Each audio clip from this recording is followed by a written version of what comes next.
Your attention, please, ladies and gentlemen. You're watching Yes.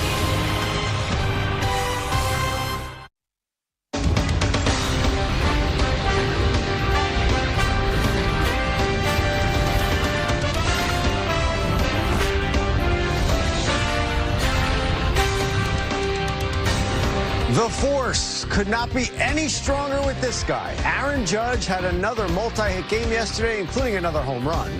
Today, the fate of the series is at stake, and to complete this trilogy, Will Warren toes the slab for the Bombers. He'll look to bounce back and pitch his team to a win as the New York Yankees host the Tampa Bay Rays on a Sunday afternoon at Yankee Stadium in the Bronx.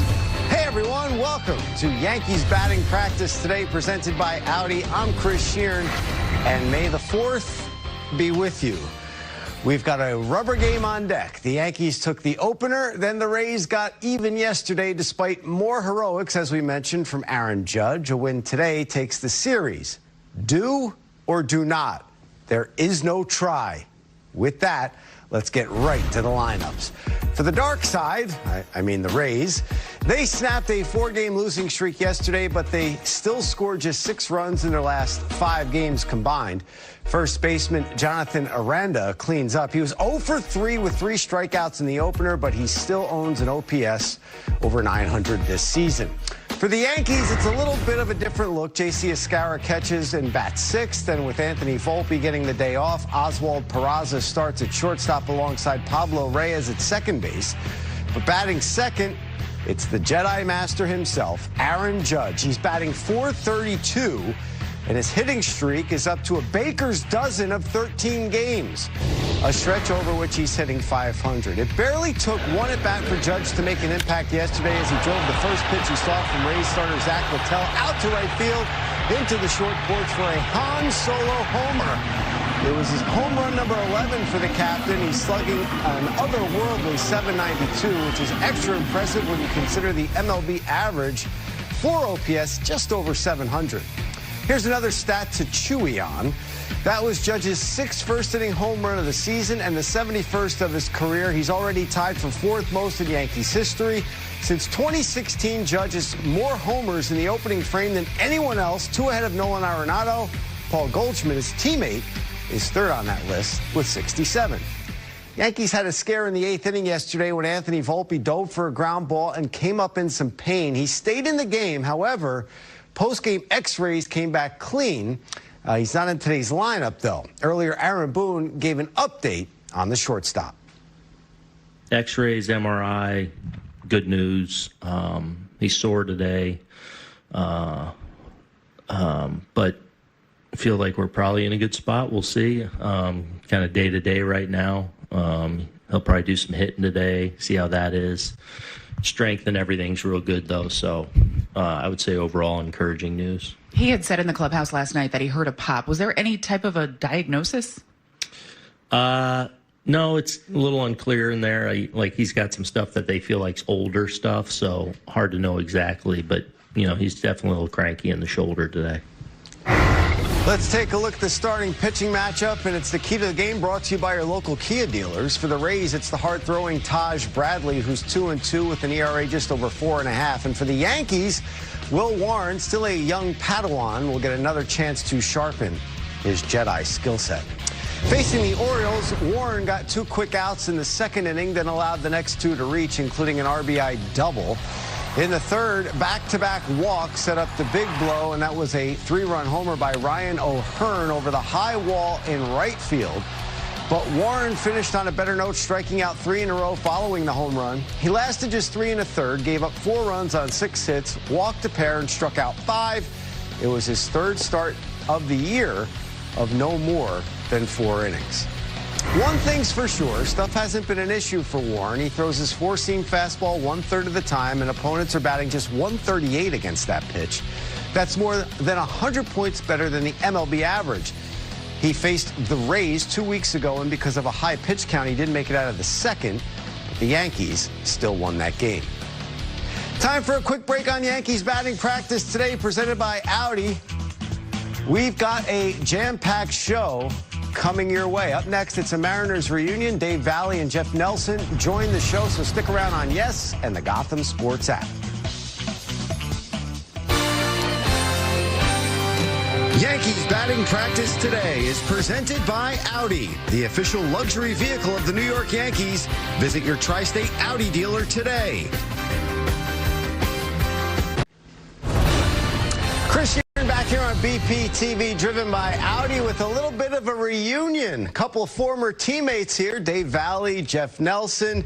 And Dave, I want to start with you here. Your first impressions of the sidewinding righty when you met him in spring training? Well, he was a big man, and after catching him a couple of times in the bullpen, I said, hey, this guy's got a chance to be a really good reliever, very uncomfortable for right-handed hitters, and boy, he ended up having a fantastic career. Yeah, and let's go back in the time machine, Jeff. April 16th, 1992. This is your catcher. You're making your debut in Chicago against the White Sox, facing a future Hall of Famer in Frank Thomas. What was going through your mind when you made your debut, buddy? Well, for one, spend 7 years in the minor leagues, and it took a long time to get there. And once I got there, I didn't pitch in the Milwaukee series because that's where the Mariners started out the season. And then we get to Chicago, but I couldn't have a better catcher and a better veteran guy than Dave Valley behind the plate. He taught me a lot my first year. I needed those veteran guys to teach me the way to go. Brian Holman was another big one in my career, along with Dave Valley. But facing Frank Thomas, Steve Sachs was the first guy that I ever faced in the big leagues. They had the fan meter. That's been when the White Sox had a good crowd. And then all of a sudden, Frank Thomas comes up to the plate, and I was like, well, I have never faced someone this big in the minor leagues. So, so it was an incredible feeling. And that was a time that I think we almost came back in that game. I pitched the 7th and the 8th inning, and I might have been a little pudgy right-hander back then. And but Val got me through. Well, and then Nelly stopped eating junk food, and all of a sudden he slimmed down. But yeah, that was quite a lineup that the Chicago White Sox had. I think George Bell was in there as well, Lance Johnson. But it was a very tough lineup, and a very tough lineup to face in your very first outing as a major leaguer. That was his first MLB inning. Steve Sachs, Robin Ventura, Frank Thomas, and George Bell. There you go. And Frank Thomas, in his career against Nelly, 5 for 31. That's 40 plate appearances, by the way. And Nelly, you struck him out 11 times. In fact, how about this, Jeff? I want to get your reaction to this. The 2 most at-bats in your career in the regular season against righties that you faced that are now Hall of Famers, Frank Thomas, Pudge Rodriguez, and they are a combined 9 for 57 and hitting 157 against you. That's pretty darn impressive. Yeah, Pudge got me in Texas when I was a Ranger, actually, and I forgot where. Maybe he was with the Tigers, and he hit me out of right field. I wasn't healthy, so I'll just say that was an excuse. But, I knew going into Chicago that I would probably have Frank. If we have a 4-game series, I probably had him all 4 games. And with Lou Piniella there, it was a no-brainer. Even with Joe Torre, I knew who that I was going to face every single time. Then with Texas, you throw Juan Gonzalez into that mix with Pudge. I knew I had these guys, and it was exciting. But it all boiled down to, 92, my rookie season. I got lucky because we weren't very good. I think we lost 98 games, and it was me and Mike Schooler at the back end, and I got to close a little bit at the end. And Dan Worthen was our pitching coach, and this doesn't happen to a lot of rookies. He came to me right when I got to Milwaukee, and he said, listen, he says, you're going to have some tough times, you're going to have some good times, but just relax. You're not going down. And that's not often said to anybody that makes it to the big leagues, that, hey, you're not going to go down. So that relaxed me a little bit. And I didn't have to keep looking over my shoulder like a lot of players do, not just back then, but nowadays. But I had some really good veterans. Val, remember Jay Buhner and Randy Johnson, maybe the 2 toughest guys to get to know on the team. I went to spring training, big league camp, I think 90 or 91 was my first camp. And those 2 guys were a must that I needed to try to be friends with because they were very intimidating on young players. Dave, he brought up, go ahead. No, I got to bring up something. Yeah. You mentioned Jay Buhner. So the thing about Jay that cracks me up. So Nelly on Halloween would dress up as a Yankee and make sure that he wore all of his rings to Jay's house for the party. And it just irked Jay like nothing ever before. Well, he talked about having you behind the plate for his debut and how lucky he was to have a veteran like you back there. When you had someone making their debut like Nelly, what was the advice that you would give them when they took the mound? Well, I'm hoping that I did this for Nelly, because one of the things that I always tried to do whenever a guy was making his major league debut, after the warm-ups and they're getting ready, I'd run out there and go, "How are you feeling?" And I would say, "Now take a step back and just take a look around, because you've earned this moment." It's a special moment. Anytime somebody gets to the big leagues and makes their debut, there's a lot of thousands, tens of thousands of hours that have gone into that. So, Nelly, I hope I did that for you to make you just pause and go, I'm here. I'm in the big leagues. Yeah, you did. It was great, because I remember you coming out and saying that and saying, "How do you feel?" Val's a big target, and he was such a great catcher, and it was very comfortable for me to make my debut and have him behind the plate. You know, I like catchers that move a lot. Val was one of those guys that moved a lot. He knew my out pitch.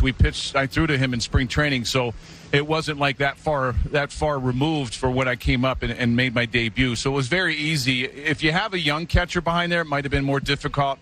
But Val was a veteran, and he taught me a lot. Like I mentioned, him and Brian Holman were probably big influences in my career early. Well, the one thing about Nelly, right? So now we're hearing all the new craze of this thing called the sweeper. Right. That's Nelly what I was going to say had next. The yes. sweeper. He was the originator. And for a right-handed hitter, I faced him a couple of times. Very uncomfortable because of his delivery from the sidearm. Just made a lot of right-handed hitters. As you mentioned, Pudge and Frank Thomas were some of the best hitters in the game of baseball at that time. Now, we talked about yesterday Ben Rice opening up his stance. Would opening up your stance against somebody like Nelly help you as a righty? Well, he had, the sweeper going one way, and then that heavy sinker that he could run in on your hand. So it was like, I'm going to try to guess, and hopefully he makes a mistake with the fastball out over the plate. Because the other times when he has a good sweeper, you don't have a chance. Nelly, we talked about your success, about Hall of Fame righties. By the way, Hall of Fame righties who are your contemporaries, you pitched to a .220 batting average against. Amazing. Against all of them. This guy, though, he hit 500 off you. He was 1 for 2. How deep did you do research to find that out? It was with Texas, and I think he went the other way. He got a base hit off of me the other way. He remembers everything. It's amazing. I know. Well, everybody does. I don't know somebody's name that I just met about 2 minutes ago, but I remember all that stuff. All right, so true. I have 2 former Mariners here. Let's talk about another Hall of Famer, a lefty. You saw him early on in his career. Nelly, you saw him a little bit later. But give me your first impressions, first you, Dave, of Ken Griffey Jr. For me, when I think of Junior, I think of the very first day he got back to Seattle when he was signing. So he was 17 years old. And I'll never forget, me and Harold Reynolds were sitting in the dugout because we wanted to come out and see this kid that, we had all this hype about him. And we're watching him take BP, and all of a sudden we both look at each other going, oh my gosh, somebody get this kid a uniform and just let him play today, because you could tell just by the way he carried himself, the confidence. And the way I explain that confidence is he grew up in Cincinnati with the Big Red Machine. Johnny Bench, Joe Morgan, and he's going, Dave Valley and Harold Reynolds, who are you guys? I know all the Hall of Famers. So there wasn't the awe factor for Junior when he showed up at the age of 19 years old. He just felt like this is where I'm supposed to be. And Nelly, how about you? What were your thoughts on Ken Griffey when you played with him? Well, I actually played with him in the minor leagues in A-ball in San Bernardino when he was 18, and I think he got called up that same year. It was I think it was 88. He got called up in 89. Incredible. He was a guy that had so much fun playing the game, and pretty similar to what Aaron Judge is doing out here. He's making it look way too easy, and it's just silly the way he's treating pitchers. Well, that's the way Ken Griffey Jr. was. He was the best player I've ever played with and ever played against. I don't know if I've ever seen anyone quite like Jr. A great teammate. Had fun, didn't care who pitched. He didn't even want to see who was coming in the game. He didn't shag very often, but he was one of the best center fielders, if not the best center fielder. And as far as swinging the bat, he was just incredible. And he was a friend. We all hung out. I mean, we all lived in Seattle. We had Val, Randy, Griffey, and Buhner. We all lived close to each other, and we spent a lot of time in the winter either playing golf, riding four-wheelers, on the jet skis, whatever it was. So we were a very close-knit bunch back there in Seattle. Yeah, he was 2 for 3 against you and his guy. I did all the research. Well, today. He hit me one. He got a home run. Okay. He hit a home run off me, which was I struck him out. I had him 0-2, and I threw a fastball right down the middle of the plate. and it got called for a ball. I'm like, you got to be kidding me. And he even smiled. And Val knows this. He has the umpires in his back pocket because he doesn't sign autographs until the last day of the series. And he won't sign for umpires until they give him calls. If they don't give him calls, he's not signing for these guys. Wow. He held them hostage. Absolutely. He didn't need the help, that's for sure. Guys, thank you so much for the time. We appreciate it. Dave Valley, Jeff Nelson. We really appreciate the time always, Nelly. Thank you. Thanks, guys. All right, got to take another break here on Yankees Batting Practice today, presented by Audi. Coming up, we go down on the farm for a look at the Rail Riders' new digs. Keep it locked in right here. There is rain in the forecast for the Bronx. The Yankees just announced that they do not intend to start the game on the field, so keep it here on Yes and the Gotham Sports app for more updates as they become available. In the meantime, a quick update on some of the Yankees' top hitting prospects. George Lombard Jr. is 8 for 20 with 4 doubles and 2 stolen bases this week. Spencer Jones hit a pair of home runs to give him 9 on the season. That's tied for the second most in the minors. And Everson Pereira has 3 home runs in his last 2 games. Pereira is at AAA, and this season he and the rest of his Scranton Wilkes-Barre teammates arrived to find a new clubhouse. A major offseason renovation brought major league quality facilities to the highest level of the minors, and our friends at Homegrown recently got a behind-the-scenes tour. What is up, everyone? I am Caleb Miller. I am the assistant clubhouse manager here at PNC Field, home of the Scranton Wilkes-Barre Riders, and welcome to our brand new, gorgeous clubhouse. First few times you walk through it, you get turned around. You don't know where you are. You need to find like certain markers from the old version of it to give you an idea of, all right, where are my feet now? Is this new space? Is this old space? If we come to our left over here, we've got our brand new batting tunnels. They just blew this all out this season and got 2 brand new tunnels. Absolutely gorgeous. The guys are loving it. Got some new couches in there. Love the lounge, chill back, just relax. So I do all of the video and the travel for the team. So like during the games here, I sit here, I watch the game on these cameras and I cut everything, chart it all from here, get to watch, you know, players play. And basically everything that I do here during the game, it cuts off of these computers and goes through to all of those computers. So guys can come in, they can take seats down the line, they can watch whatever they need to watch, whether it's film from our games, whether it's film from on the opposing team. Like, we make sure everything gets cut up for the advanced work so that guys can see whatever they need to see. And to our right, we've got one of my favorite parts, absolutely favorites. It's our brand new kitchen area, team dining area. Got our team lounge area. They can watch whatever they want, any game imaginable, anything on TV.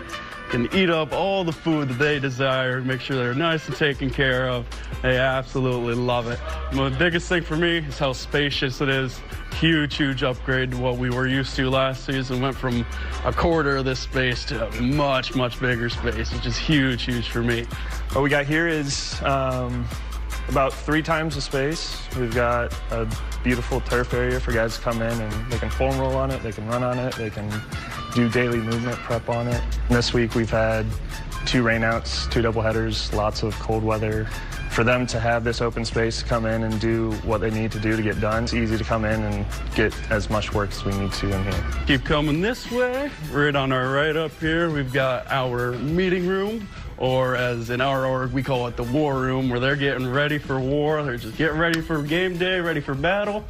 And this is our home staff locker room. So that's where our coaching staff, they'll go about their business, get prepped, get ready for the day, everything of those sorts. I know I've said it a couple times now, but this is my absolute favorite part. We have our equipment room here where we can just keep everything perfectly organized, whether it's hats or undershirts, team merch, Yankee merch, you name it.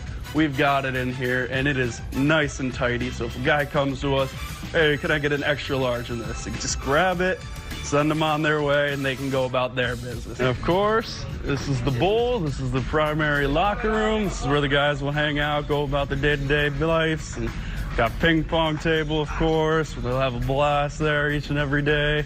We got brand new lighting in here. It just makes it give off a more bright, vibrant mood. I got brand new chairs all around. It's just, and new rugs. It just overall looks like a better and big league clubhouse, if you will. It looks like a AAA clubhouse, and I absolutely love it. It looks fabulous. The guys are loving it so far as well. Any reaction that we get that uses the word elite or top notch or big league, like, you know you've done it right. It's just remarkable how night and day it is. One last break here on Yankees batting practice today, presented by Audi. We wrap things up after this as we move closer to the series finale between the Yanks and Rays. Stick around, yes, and the Gotham Sports app. Today's injury report brought to you by Montefiore Einstein, the official hospital. We heard from Aaron Boone earlier. X-rays and the MRI on Anthony Volpe came back okay. He's still a little sore, so he's not in the starting lineup today. With 2 more home runs yesterday, Yankees now have 56 for the season. That's their most through 33 games in franchise history. If they hit 1 homer today in game number 34, they'll keep pace with the 2003 Bombers. If they hit 2, the record start will continue. Some other things to watch for. Yandy Diaz walked twice yesterday, and he has an OPS well of over 900 over his last 10 games, and his Rays have fared pretty well at Yankee Stadium recently. For the Yanks, Aaron Judge has more hits at this point of the season than any other Yankee ever, and the Bombers still lead the American League in run differential. That's going to do it for BP TV. Coming up next, the pregame show, Bob Lorenz, Dave Valley, Jack Curry, and Meredith reporting from the stadium. Enjoy the rest of your afternoon on Yes and streaming on the Gotham Sports app.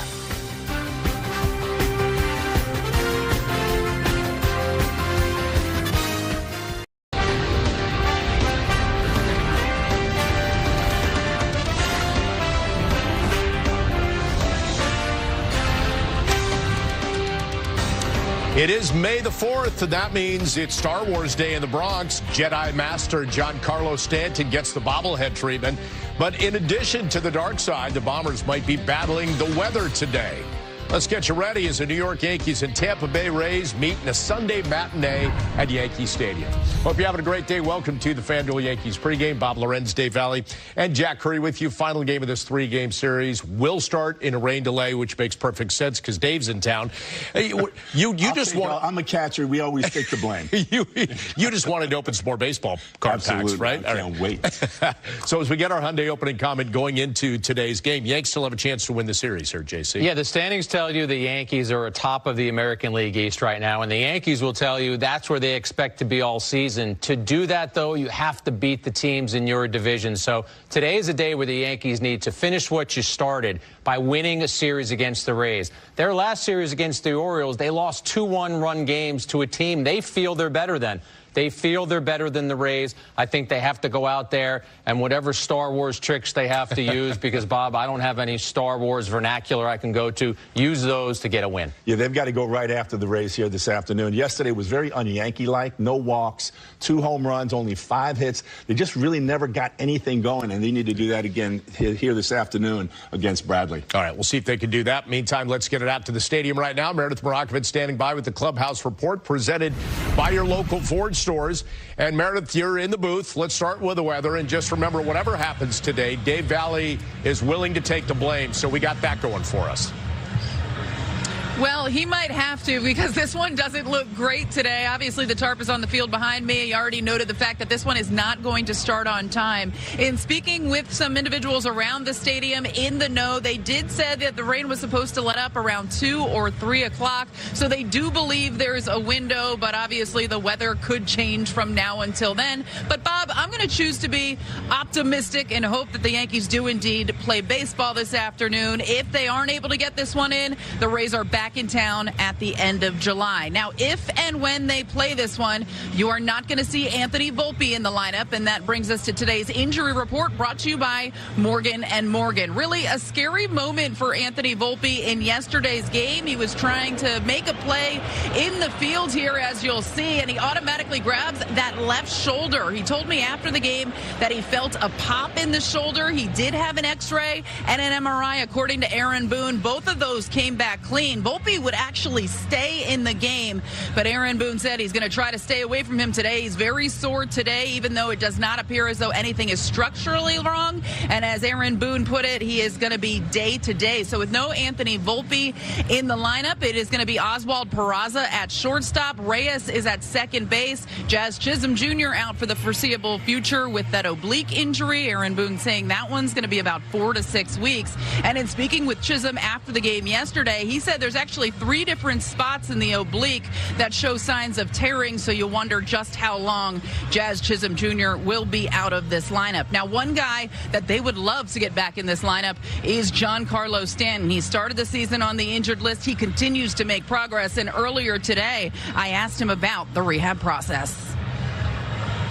It's going good, getting better. Hopefully not out too much longer. What have you been doing, and what's the next step for you?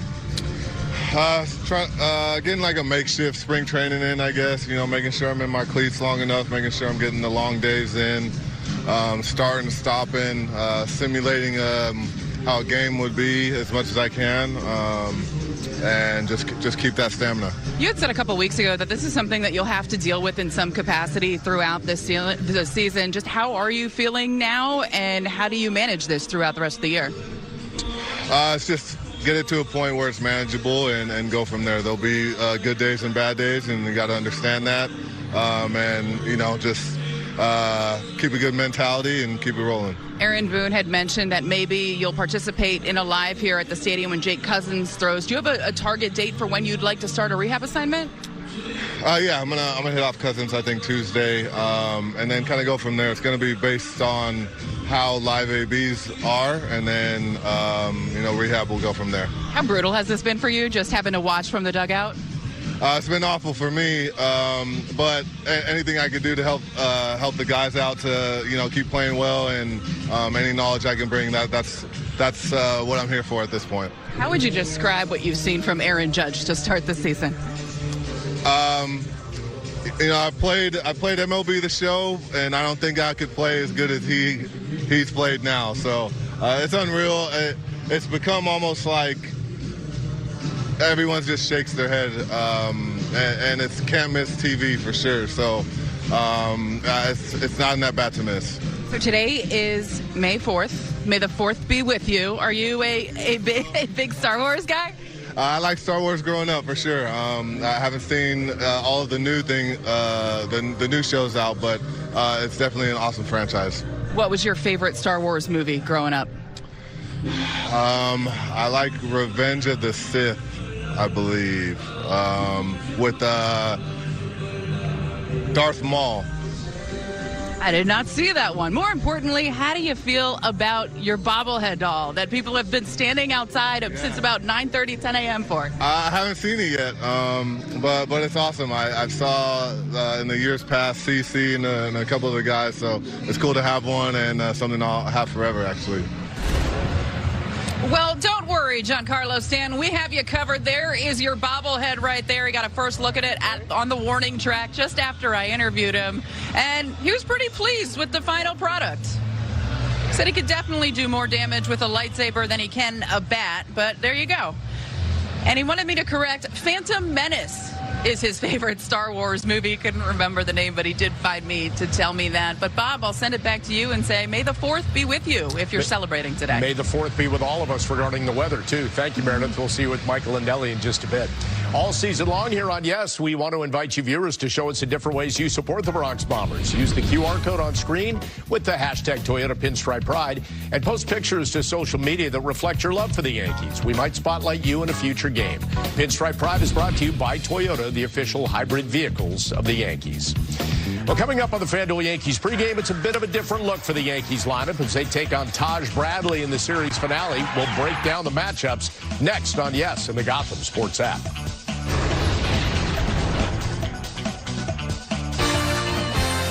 The Yankees pregame show on Yes is presented by FanDuel. New customers get $250 in bonus bets if your first $5 bet wins.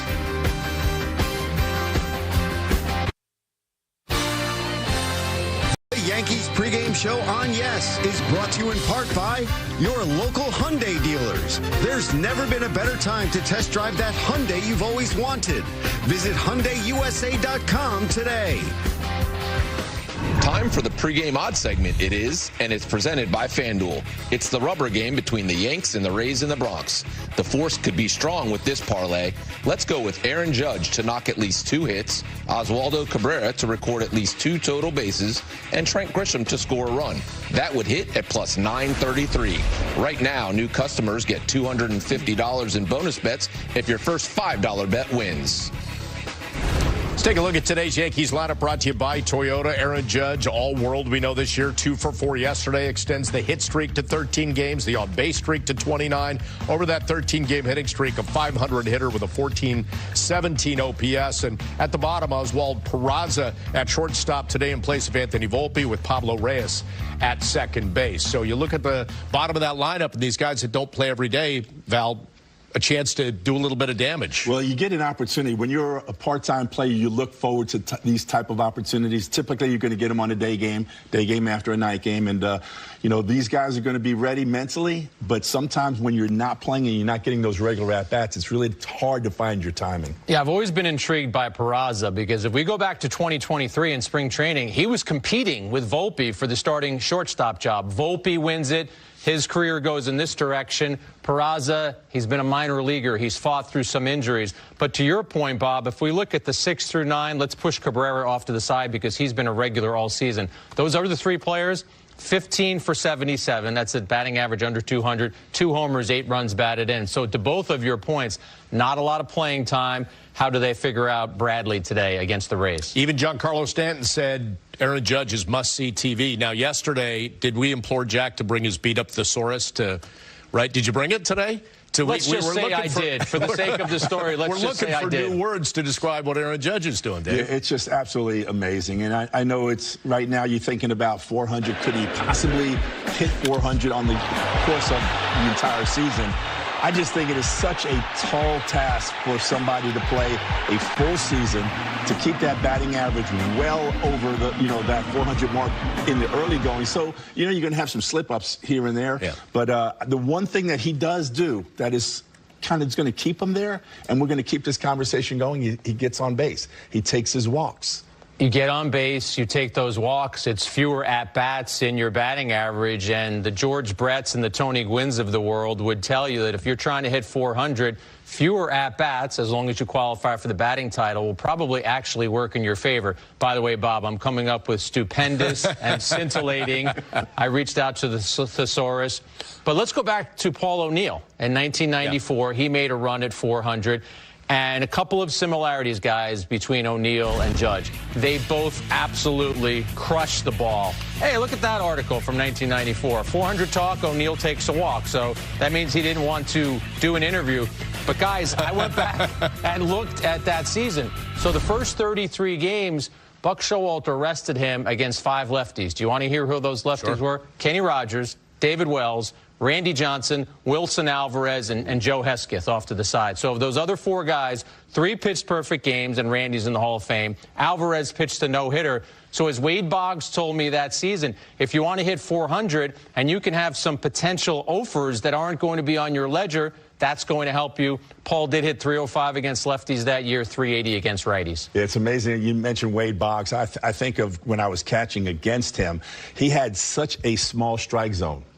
So if he didn't swing, like the umpires were calling it a ball, I'm like, that ball is on the entire part of the plate. How is that not a strike? But he had a lot of help, but he was also an incredible hitter. But I think of George Brett. He hit 390 in, I think, 1980, but it was only 117 games.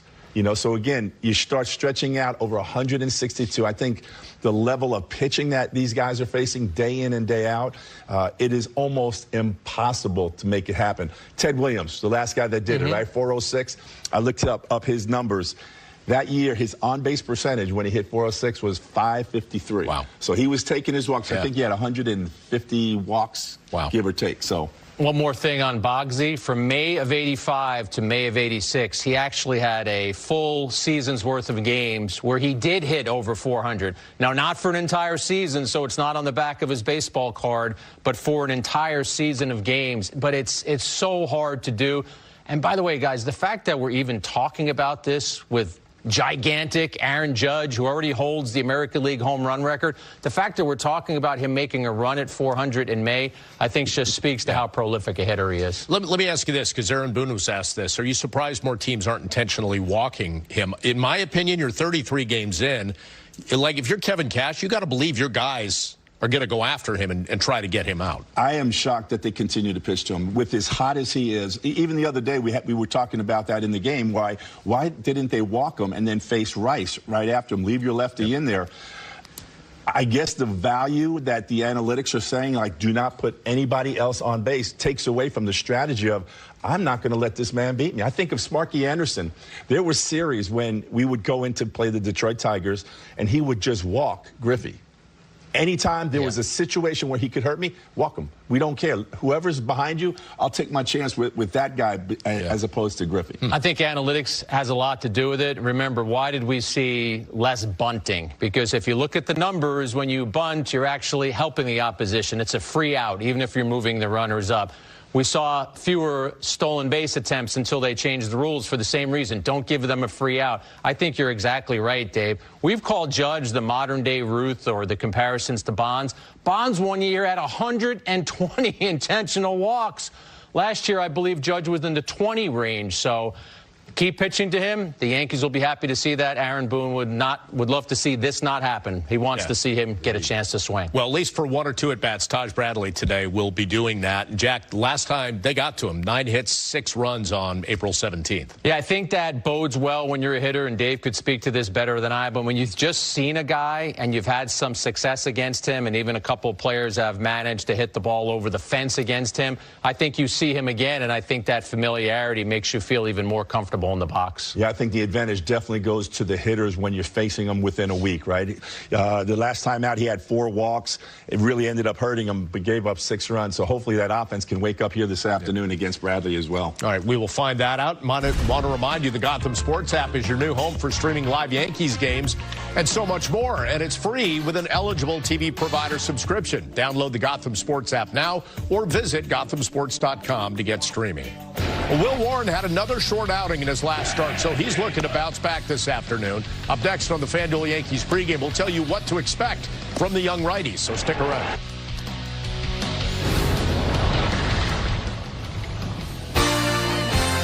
The Yankees pregame show on Yes is brought to you in part by Morgan & Morgan, America's largest injury law firm. Injured? Visit forthepeople.com. The Yankees pregame part by your local tri-state Genesis retailers. Learn more at genesis.com.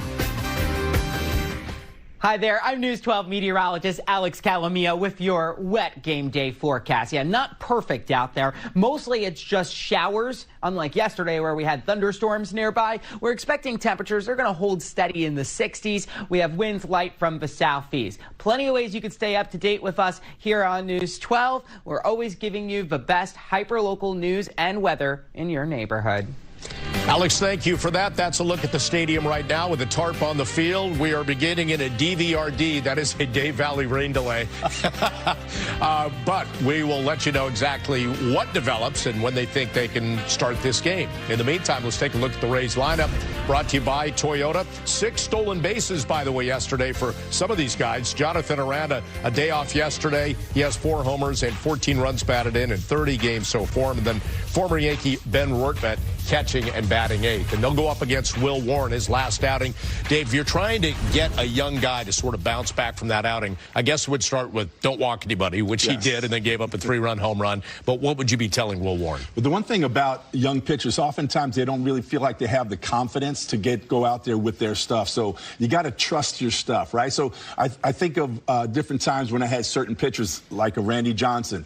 I used to say, I wish you could get in the box and face yourself, just so you understand just how hard and how difficult it is for anybody to square up your fastball. Now, this young man's got a really good fastball. And the one thing I dug in a little bit, he's only getting 18% swings on the first pitch, which tells me that the first pitch is not being competitive. It's not in and around that strike zone. Strike one is the best pitch in baseball, whether you're throwing it with a secondary pitch or your fastball being able to land it. But with his movement on his two-seamer, I'm going to see if I can show you here. If I'm catching, right, this is home plate. Sometimes with the sinker, it has 18 inches of movement, so there's a lot of play there. I don't want to set up on the inside part, so he has to be absolutely perfect for strike one. I'm going to set up on the outside part of the plate and let that ball run in so that it's coming over the cylinder, and I'm going to get more guys swinging at that pitch and put the ball in play. I want contact early in the count. Yeah. That's how you keep your pitches down. He had 70 pitches in 3 1/3 innings in Baltimore. That's got to change. You know, it's funny you mentioned confidence, because when he's pitching well, Jack, Warren, we talk about confident, aggressive, believes in his pitches. 2 starts ago against Cleveland, we had another former Major League catcher sitting between us and John Flaherty. And, Dave, he echoed your comments about the aggressiveness we saw in Warren in that start. He was in attack mode. You could see it in his body language. He was getting strike one. But then in his last start against the Orioles, got out of a jam in the first inning, walked 2 tough batters. I mean, he walked Henderson and Rutschman on 3-2 pitches and then left a sweeper out to O'Hearn. So he kind of was his own worst enemy with those walks. As you said, be efficient, attack. You can't walk batters and expect that it's not going to come back to haunt you. And sometimes if guys aren't trusting their stuff, you got to bring evidence to them. So some of the evidence that I would sit down and say, listen, on your fastball, they're hitting 138. Yeah. 138. Yeah. Make them hit your fastball. Yeah. Okay, they're only slugging 207 against that same pitch. Use the fastball, trust it, and then see what happens. May the 4th be with him? Is that what you're saying? Hey, by the way, breaking news, the Yankees have announced that first pitch is scheduled for 2:05. But there's no delaying Jack and Dave's keys to the game. We'll get them next on the FanDuel Yankees pregame here on Yes and the Gotham Sports app. The Yankees pregame show on Yes is brought to you in part by Cadillac. Spring is the season for new beginnings, and it's the best time to get behind the wheel of a sophisticated new Cadillac SUV. Visit your tri-state Cadillac dealer today.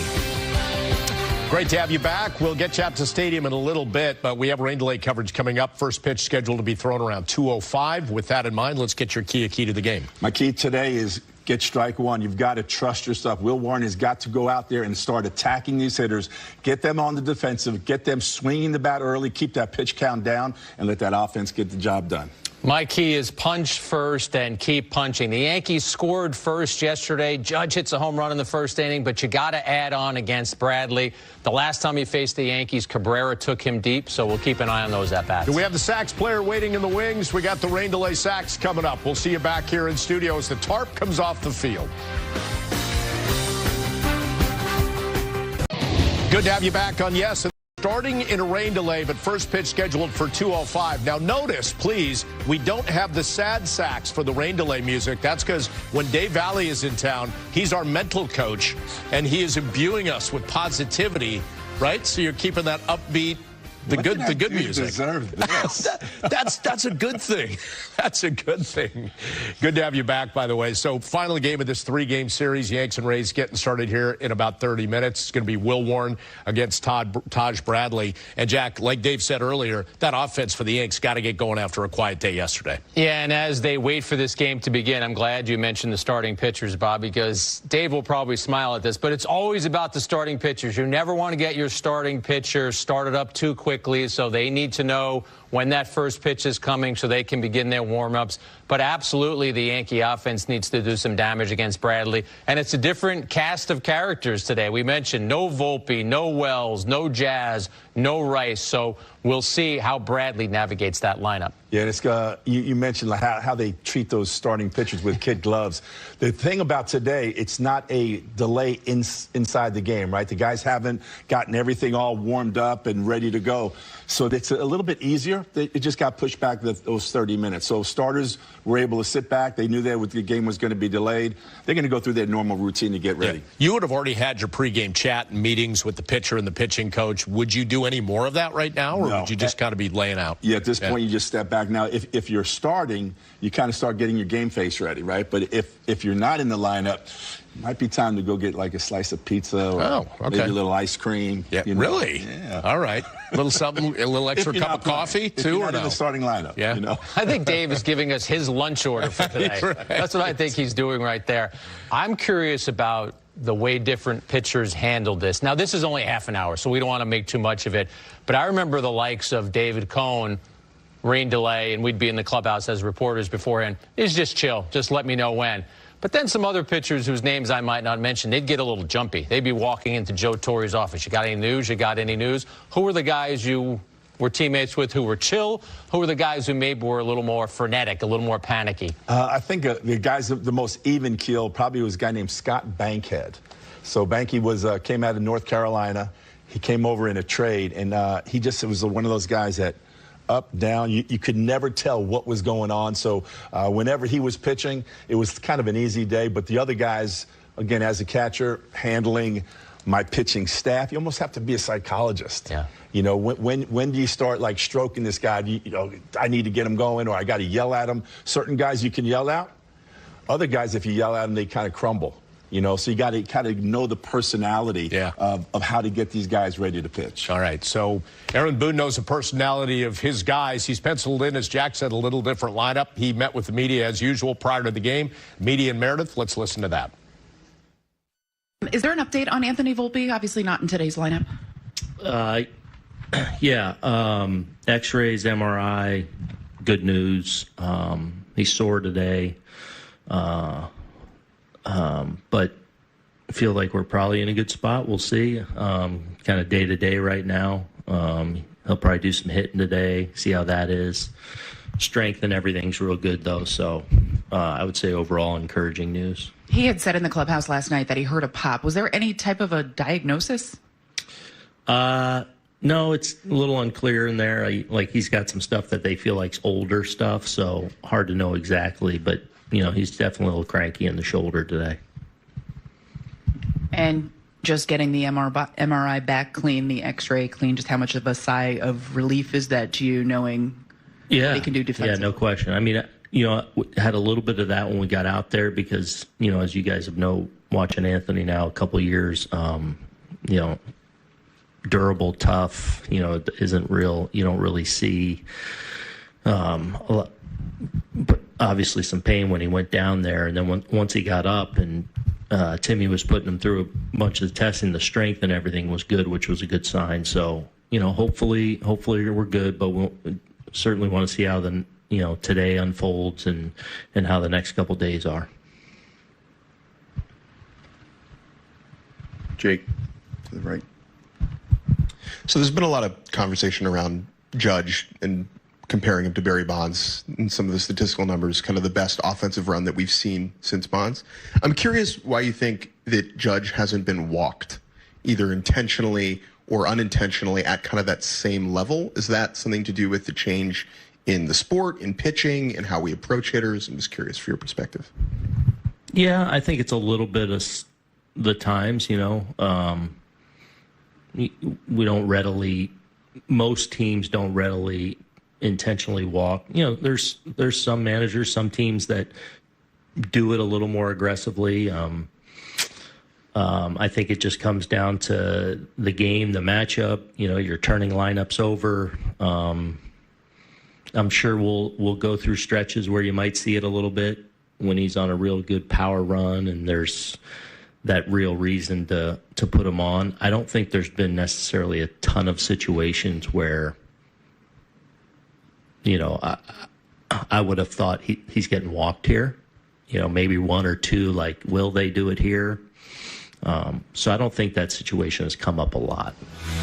Well, here is the Yankees starting lineup that will go out there today. Aaron Judge will bat second, and DH this afternoon comes into the day with his .432 average. Trent Grisham leading off in center. Cody Bellinger's in right. Jason Dominguez in left. And then Bottom of the lineup, it's Iscaro, Reyes, Cabrera, and Peraza. So, Jack, several of those names you mentioned are the guys that want to be that next man up and have an impact. Yeah, you look at the 6 through 9 for the Yankees. Cabrera is the one player who's had a lot of playing time amongst that foursome. Those other players are bench players, so today they get their opportunity. Combined this year, they're hitting under 200 with a combined 2 home runs. But Peraza has always been an intriguing player for me because when you go back to 2023, he was in the competition with Volpe for the shortstop job, and internally, the Yankees would tell you that he's actually the slicker defensive player, stronger arm, and a guy who actually looks like a shortstop. Volpe won the job, has already won a Gold Glove, and plays excellent defense. Peraza has been trying to jumpstart his career since 23. Yeah, I look at this lineup, and throughout the course of 162 games, you're not always going to have your starting guys in there. The horses, knowing that what you're going to expect from those guys. But there are going to be the days like today. Today's a little bit unique, though, because there's 4 new faces in there.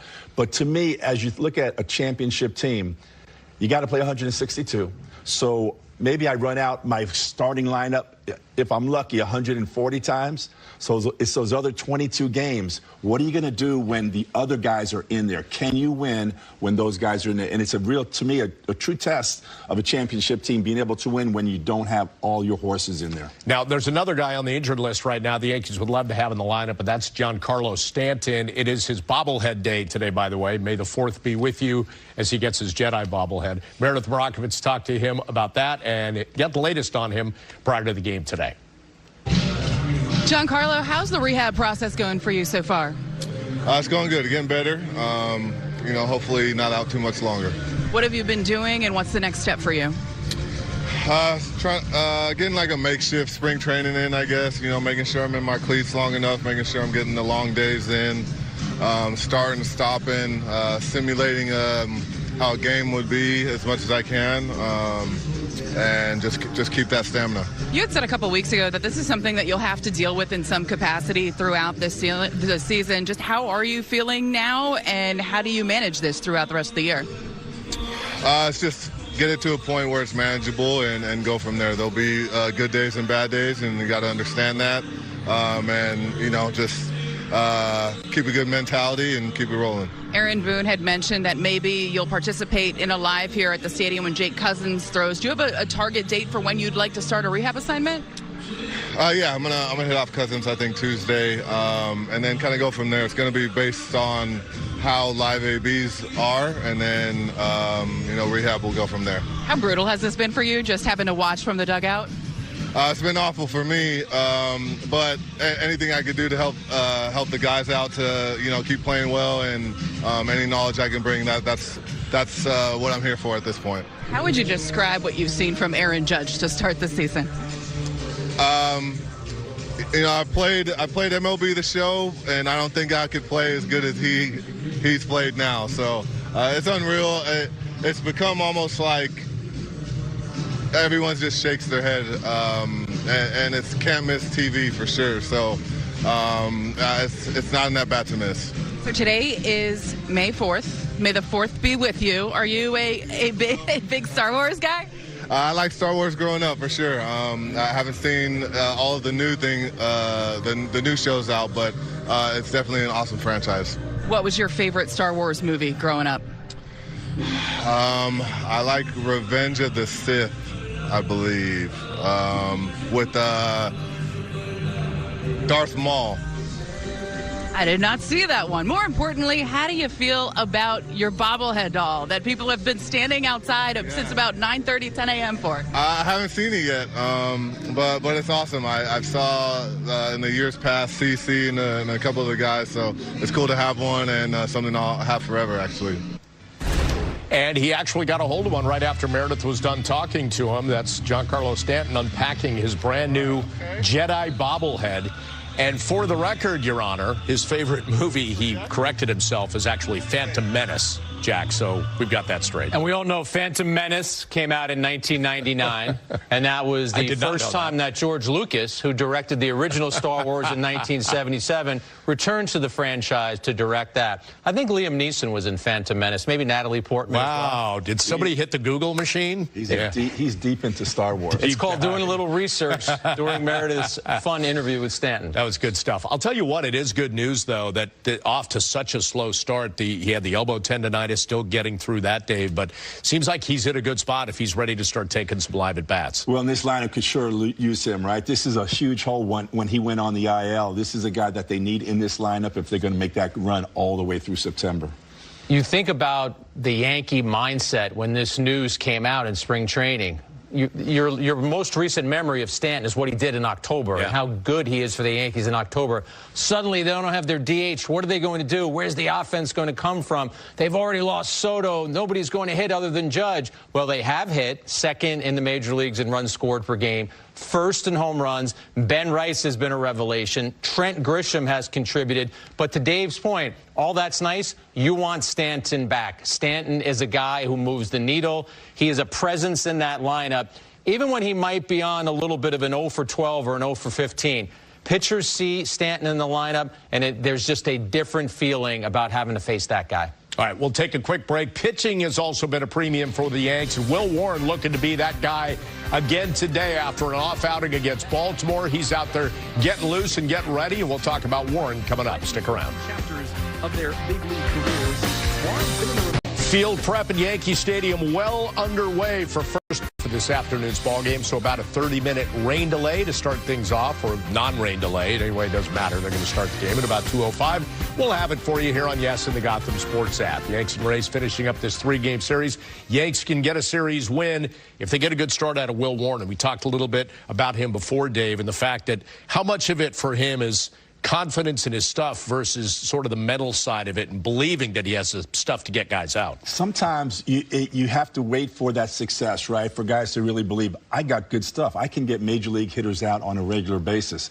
And I think oftentimes I had so many different pitchers that never really trusted their stuff. They didn't trust their fastball. They were afraid of contact. And I think oftentimes, until you get to that place where you're not afraid to put the ball in play, that's what keeps your pitch count down. And I went back to his last start against Baltimore. This guy only gets 18% first pitch swings. That's not good enough. He's got too good of stuff for him to be pitching away from the bat. So imagine this. Here's the plate, right? You're the pitcher. Fans out there, you're the pitcher. I'm the catcher. I call for that two-seamer. That two-seamer has 18 inches of movement, okay? So if I set up here and that ball moves 18 inches, it's a ball. And that's why you're not getting hitters to swing at it. Now, if I'm catching Will, I move to the outside part of the plate here, so that ball comes and then it moves back over the plate. That's when you're going to start getting swings. That's when guys are going to put the ball in play. And if you get ahead, they put the ball in play, or even if they don't, foul it off or whatever, or you get strike one, all of a sudden they're on the defensive. And now you got them right where you want. Then you can come back with that sweeper. But strike one is such an important pitch for young pitchers. And those guys that don't trust their stuff, I wish you could take them, put them in the batter's box, and see their stuff and go, wow, I got good stuff. Like, this would be hard to hit. So what you just described is an aggressive approach. 2 starts ago against Cleveland, that's exactly what we saw from Warren, getting ahead in the count, attacking hitters. John Flaherty, our colleague, was sitting where you were sitting, and he was impressed with Warren's demeanor. And then, Dave, the last start against the Orioles, he got out of a jam in the first inning. That was really nice. He stranded a couple. But then he starts the 3rd inning, walks 2 good hitters in Henderson and Rushman, both on 3-2 counts, so he let those at-bats extend. Then he goes deep in the count with O'Hearn, leaves a sweeper up. And as a young pitcher, you're saying, I just let that whole inning get away from me. If he followed what you talked about, get ahead in the count and attack, that inning might have transpired differently. It's almost like, I dare you to hit this. Yeah. Here comes my fastball. Show me that you're going to turn it around, and then maybe I'll change. But until you as a hitter, until you make that adjustment, I'm going to just keep ramming this fastball right down your throat until you tell me otherwise. Yeah, but Dave, if I'm a young guy and I have, let's say, 1st and 2nd inning, really, I pitch through it, 9 pitches, get out of the inning. 3rd inning, wheels start to come off a little bit. I walk a guy, 3-2, 3-2, that kind of thing. How do you get a young pitcher back on the rails when you can kind of see it spiraling away from him and that he loses that lack of aggression? Oftentimes, you got to just remind him about the first 2 innings, right? You just breeze through that. Say, hey, let's go back to our original plan. You're being too fine. I want the ball in the strike zone. I want these guys swinging the bat. Because if you start trying to nibble early in the count, that's when all of a sudden that pitch count goes up. And we saw him throw 70 pitches in just 3 1/3 innings back there in Baltimore. That's too high. He's got too good of stuff. I mean, this guy has got great stuff. He can get major league hitters out on the regular. The Yankees love Warren because of his ability to spin the baseball. Dave talked about the fastball. Batters hitting 138 against it this year. It's 93, so you say, well, it's only 93, but it gets on hitters because of his extension. It's got above average spin, and then he mixes in the sweeper and the changeup, and he also likes to throw the sinker to left-handed batters. He has the stuff when you watch him. You say, this is a major league starter. This guy can win at the major league level, but it's incumbent upon him to put all the pieces of the puzzle together. You mentioned 138 batting average against his fastball. League average is 247.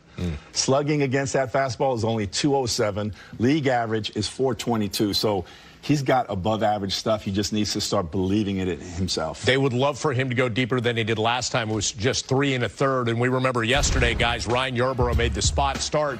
He went 4 innings, and you saw that they had to use Leiter Jr., Cruz, Hamilton, Hill yesterday out of the bullpen. So, Jack, as you look at that, the bullpen still sets up pretty well in terms of Luke Weaver and maybe a few of the other guys. Yeah, Matzik hasn't pitched in 4 days. Hill only threw 15 pitches. I wonder if Cruz and Leiter Jr. might be guys that Boone stays away from, or if he really sees a chance to seize a game.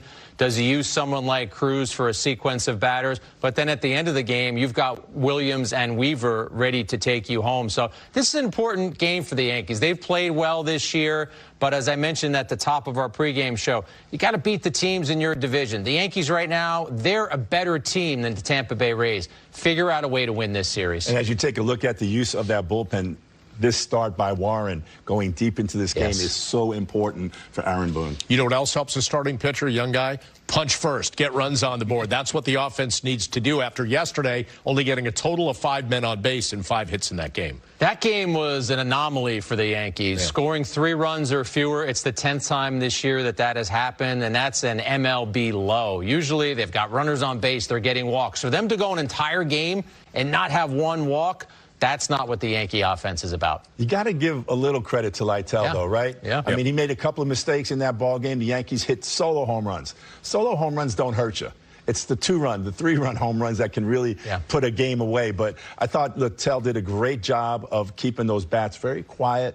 He threw strikes. He didn't walk anybody. Never really put himself in a tough situation. The Yankees only had 1 opportunity, and that was Aaron Judge late in the ballgame with a runner in scoring position. Which, by the way, we had the conversation earlier. Why aren't some teams pitching around Judge? That wasn't a spot they could do it, Jack, but that shows why teams would go after him. He's not going to have success 100% of the time. He hit the ball hard, but it was right at the shortstop. I think the whole idea of when do you pitch to Aaron Judge and when do you not pitch to him is a fascinating discussion. And Aaron Boone said, well, perhaps if he goes on one of his power streaks, we might see more of that. He went on the ultimate power streak in 2022 and hit 62 home runs. Guys, he was only intentionally walked 19 times. Last year, he had 58 home runs, only intentionally walked 20 times. I just think the way the game is managed these days, that a free base has enough value that teams, as you said earlier, Bob, teams are going to trust that their pitchers might be able to get the best hitter in the planet out. If I'm managing, I may have to have an argument with my analytics yes, team. I would there too. There are certain times I do not want this man to beat me. And you take a look at the other day, as we mentioned, they didn't walk him, and we're thinking, hey, there's a lefty on the mound, walk Judge, and then face Rice. All day long, and nothing against Ben Rice, because he's been having a great year, 8 home runs already, but I'll take my chances against Ben Rice as opposed to a guy who's hitting .430 and is on a streak right now. So hopefully the Yankees will continue to benefit from that type of thought process as far as walking and pitching to him. So at times you can, if he's not doing as well as he's doing, you could probably come up with some kind of a game plan for Aaron Judge. Right now, you're in that catcher's room pitching meeting. How do you game plan against him? Right now, his plate coverage is unbelievable. It's uncanny. We saw yesterday that little hanging slider out over the plate. First inning, he hits it deep to right center field. when he has that type of plate coverage, you're just hoping that he hits it at somebody like he did in that last at-bat, right to the shortstop, because when he has that type of coverage, he can go deep any part of the park, drive the ball anywhere. He's a scary at-bat. Yeah, sometimes we show those hot map, hot zone, cold zone. Everything's a hot zone right now, Jack. We showed one of those not too long ago, and there was a part in the top up corner where his batting average was 0, but he was 0 for 1. And by the way, for some perspective, we've compared him to Ruth and Bonds recently. Bonds one season, 120 intentional walks. They did not want him to beat them. That is amazing. All right, we are getting set to get you out to the Bronx. After this, it's going to be Michael Kay, Jeff Nelson with a call, Meredith Barakovitz reporting, and, of course, we look forward to seeing you on the post-game show later on. Final game of this 3-game series coming up. Yankees against the Rays. Lock it in and enjoy the ball game. Coming up next on Yes and the Gotham Sports app.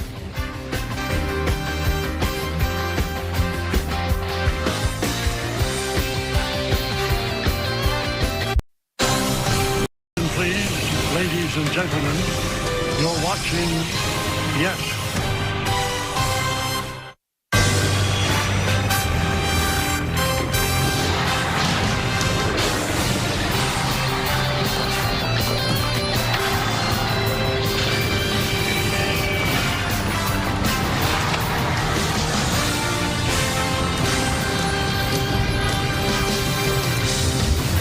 Overcast, dreary Sunday here in New York City. The start of the game delayed by about a half hour, but now it is time for baseball.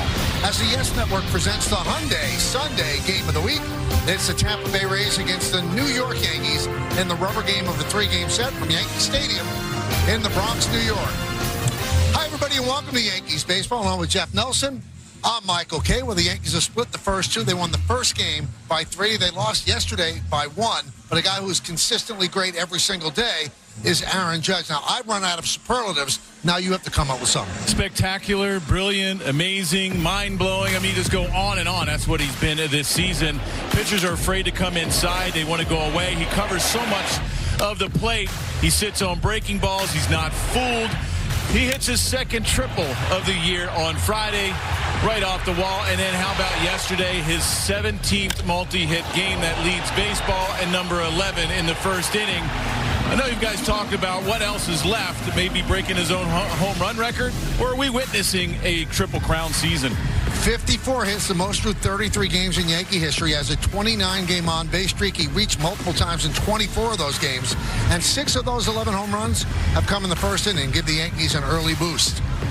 And he's doing all of that without the protection of that guy in the lineup. Giancarlo Stanton, what's the due date for his return? Meredith Barakovitz sits down and talks to the man they call Big G. That's coming up next, right here on Yes.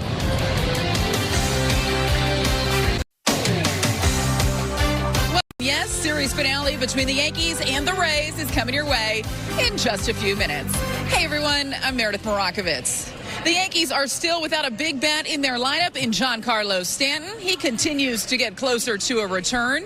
Even when he does get back, though, he is going to have to manage that elbow tendonitis. Earlier, I asked him how he does just that. Get it to a point where it's manageable and go from there. There'll be good days and bad days, and you got to understand that. And, you know, just keep a good mentality and keep it rolling. Aaron Boone had mentioned that maybe you'll participate in a live here at the stadium when Jake Cousins throws. Do you have a target date for when you'd like to start a rehab assignment? Yeah, I'm gonna hit off Cousins, I think, Tuesday, and then kind of go from there. It's going to be based on how live ABs are, and then, you know, rehab will go from there. How brutal has this been for you, just having to watch from the dugout? It's been awful for me, but anything I could do to help the guys out to, you know, keep playing well, and any knowledge I can bring, that's what I'm here for at this point. How would you describe what you've seen from Aaron Judge to start the season?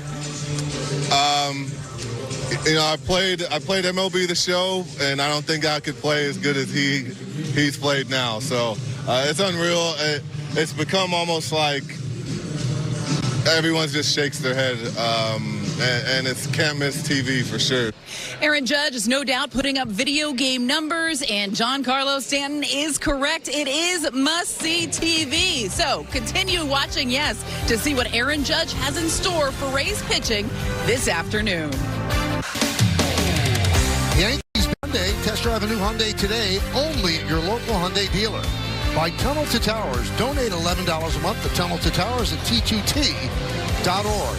And by Montefiore Einstein, the official hospital of the New York Yankees. Well, thank you for waiting about a half hour for first pitch. We appreciate you being with us on this Sunday afternoon. Big crowd at the stadium. Star Wars Day. They're giving out Giancarlo Stanton bobbleheads. And the Yankees take the field. Will Warren will head to the mound to begin his warm-up tosses as the Yankees try to take 2 out of 3 from the Rays. Let's take a look at the Tampa Bay Rays lineup. With Speedy Chandler Simpson in center, leads off Brandon Lau at second, bat second, hitting third, the DH Yandy Diaz. It's Jonathan Aranda at first, Cameron Meisner in right, Curtis Mead at third base will bat sixth. Batting seventh, playing left field, Travis Jankowski. Ben Rortvedt, the catcher, will bat eighth, and batting ninth. And playing shortstop, it's Taylor Walls. Taj Bradley will get the start for the Tampa Bay Rays. Well, there are the numbers for Will Warren, 5.63 ERA, just 24 innings in those 6 starts, making it a 7th start tonight. Let's check out the Nissan Pitchers scouting report. Get ahead, a lot of first pitch strikes. The sweeper is going to be a big pitch for him. He can expand the zone, get some swing and misses, and efficient innings. With the bullpen usage yesterday, it's so important to try to get as deep as you can in this game. A lot of quick outs, efficient with that pitch count. When we take a look at the defense behind Will, you've got Dominguez at left, Trent Grisham in center, and Cody Bellinger is over right. No worries, Aaron Judge, the DH. Oswaldo Cabrera at third, Oswald Peraza at shortstop as Anthony Volpe's shoulder is barking just a little bit. All tests came back good. Pablo Reyes at second, Paul Goldschmidt at first, with J.C. Escara behind the plate, catching that man, Will Warren. Rays come in at 15-18. The Yankees are 19-14. After this one, the Yankees will wait for the San Diego Padres to come into town for a 3-game set before heading out west. Yankees have lost 3 straight 1-run games, so they'll try to take the series here. Simpson's ready, Warren's ready, and let's do it here in the Bronx. First pitch is up and away, and we're underway. Alfonso Marquez, the crew chief, the home plate ump. Lance Barrett at first, Carlos Torres at second. Charlie Ramos is over at third. Lined into center field. Grisham is right there, having played beautifully. 1 down. Hi, Jeff. It's time for the keys to the game, brought to you by your local Kia dealers. Well, early runs. You love to score early. Comfort Will Warren just a little bit, and then beyond Judge and Goldie, I think the rest of the offense need to get it going and clean it up. The last couple games, some key errors by the infielders. One last night led to the winning run. There's Brandon Lau, 0 for 4 so far in the series, and there's a strike to the Rays' second baseman.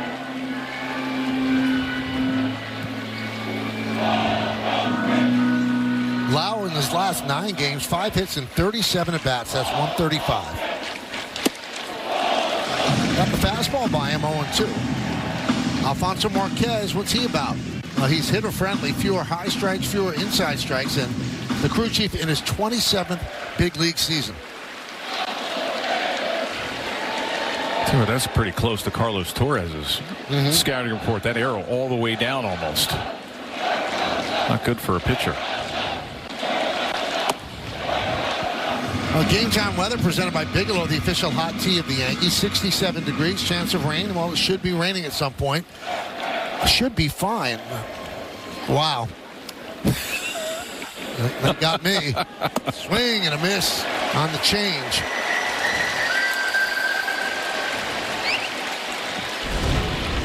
Well, good changeup from Warren. That's a pitch that he uses a lot to left-handed batters. He's only thrown 1 to a righty. Majority of those changeups to all lefties. Also mixes in a curveball and the 4-seam fastball to left-handed hitters.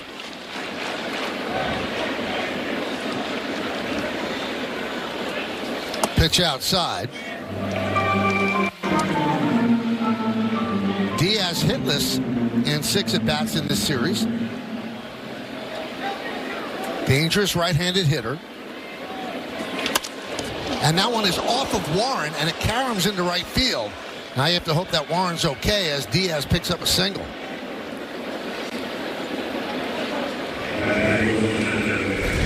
Yeah, let's see where this hit. It might hit him in the calf. Yeah, maybe just below that right knee. That was a fastball. 111 off the bat, Jeff. You see this fastball right down the middle, right below that right knee. And that's a spot where you push off. That's not your kick leg. And left leg is your kick leg.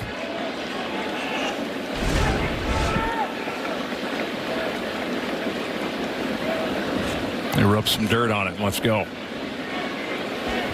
Here is Jonathan Aranda.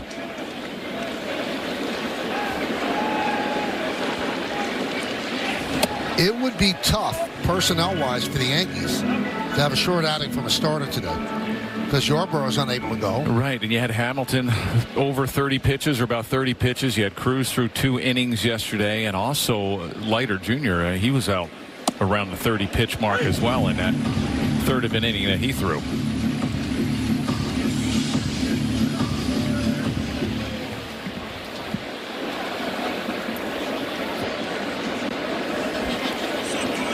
The 1-1. 2-1. The bullpen budget brought to you by Citizens. Make sense of your money with Citizens. So that's a lot of pitches thrown out of the bullpen yesterday. And 5 pitchers were used. So Weaver's available. Williams, I'm sure that Cruz could go as well, but you like to stay away from using guys after they've thrown that many pitches. And Tyler Matzik is also available. He hasn't pitched since Tuesday. So they need some length out of Warren today. 3-1.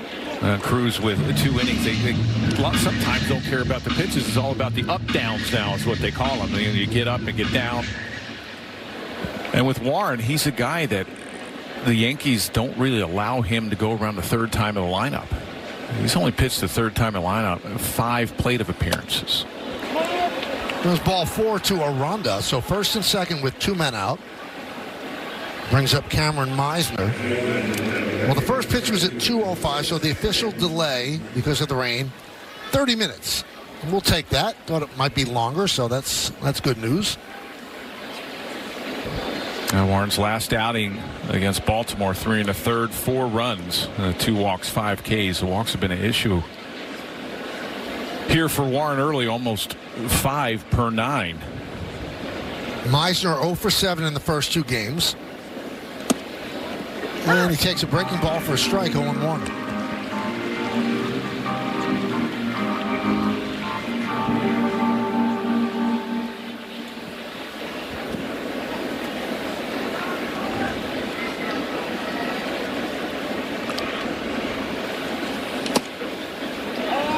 The 1-1. Last 9 games, Meisner with 3 hits and 27 at-bats. So Warren wants to put him away here, get out of this inning. 2 quick outs, then a single off his leg and a walk. 2-1.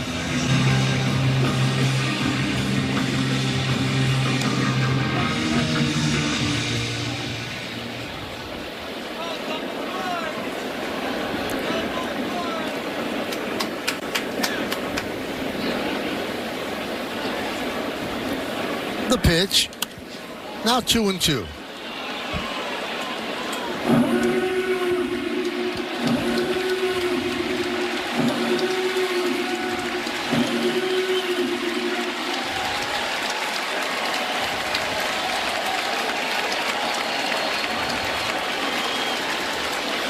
Two balls, 2 strikes, 2 outs.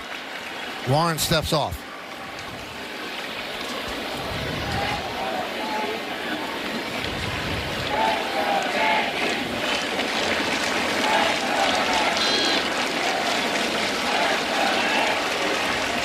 And the pitch.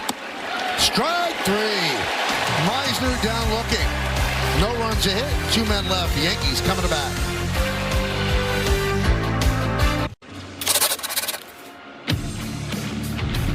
We're the Riverhead Little League from Long Island. Here's today's Yankees starting lineup. Batting first, playing center field, Trent Grisham. Batting second, the designated hitter, Aaron Judge. Batting third, right field, Cody Bellinger. Batting fourth, playing first base, Paul Goldschmidt. Batting fifth, playing left field, Jason Dominguez. Batting sixth, playing catcher, J.C. Escaro. Batting seventh, playing second base, Pablo Reyes. Batting 8th, playing third base, Oswaldo Cabrera. Batting 9th, playing shortstop, Oswald Peraza.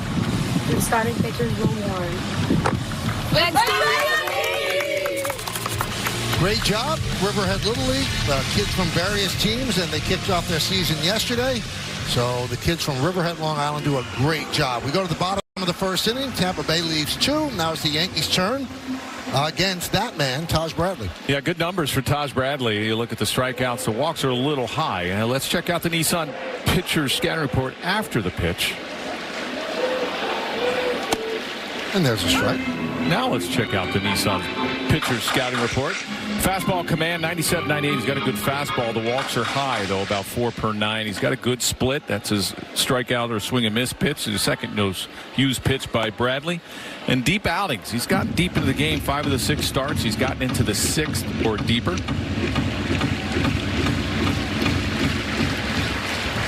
Grisham 1 for 5 in the series, hitting .286, 8 homers and 15 ribbies. And Bradley deals. 1 and 2.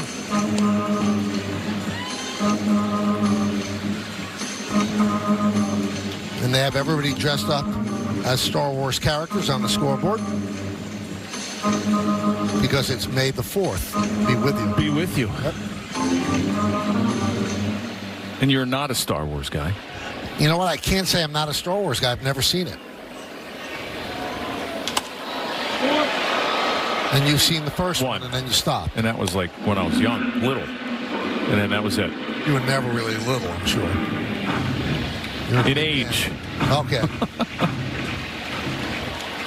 Once again, towering over me in the open. You know, when I graduated high school, when I signed out of high school, I was 6'2". I grew all out. That time? Yeah, all the way till like 20, 21 years old. What are you now, 6'6"? 6'6".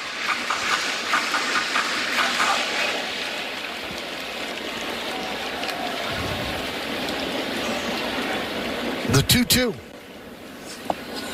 3 and 2. Jankowski, good left fielder.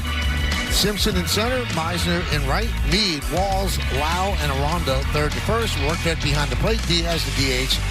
The 24-year-old Bradley is on the mound. Third big league season. And a walk to Grisham to start it off.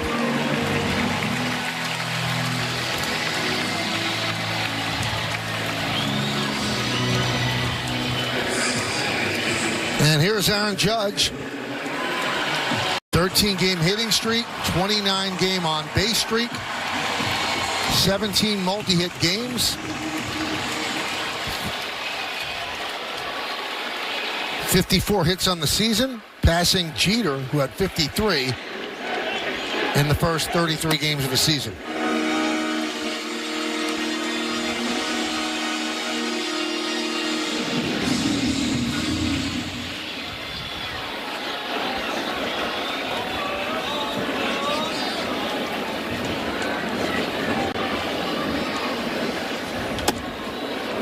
He said in the opening, you kind of run out of words, run out of superlatives, but in his interview with Meredith, Giancarlo Stanton said it best. He said, I play MLB The Show, and I can't do what he's doing in MLB The Show.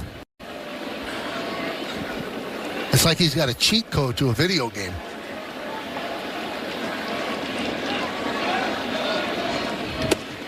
Three and 0. Yeah, Bradley's just all over the place, no command whatsoever, and he's not going to give in and give the Judge a fastball.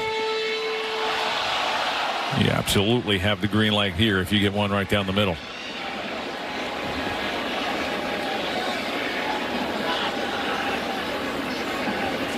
Well, he turned him loose, and it was the fastball. Judge fouled it straight back.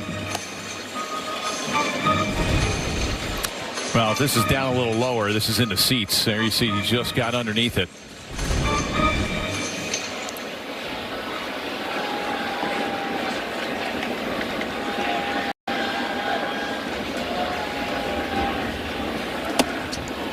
Strike 2.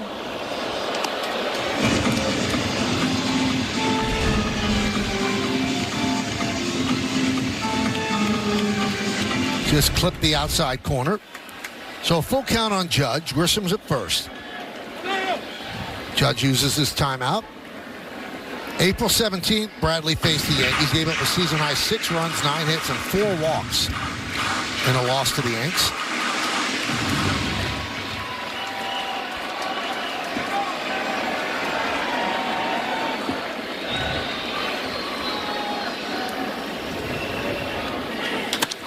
High fly ball, center field. Simpson makes the play, 1 down. So Bradley came back from 3-0 to get him. He got him upstairs with a split finger that didn't really break down and stayed up. You know, it's funny, you had Giancarlo Stanton saying something about the show that he couldn't play. He couldn't do any better on the show with Judge than he does on the field. There's a lot of guys that are playing these video games. There was one pitcher in Seattle, Logan Evans, made his debut in Seattle. The only time he's ever seen the ballpark is on the show. A lot of these guys aren't seeing ballparks the first time they're on games.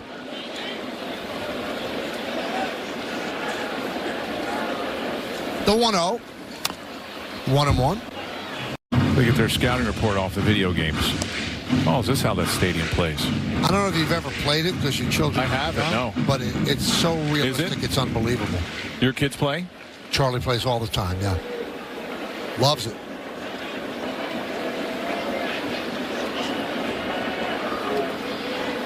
One. 1-2.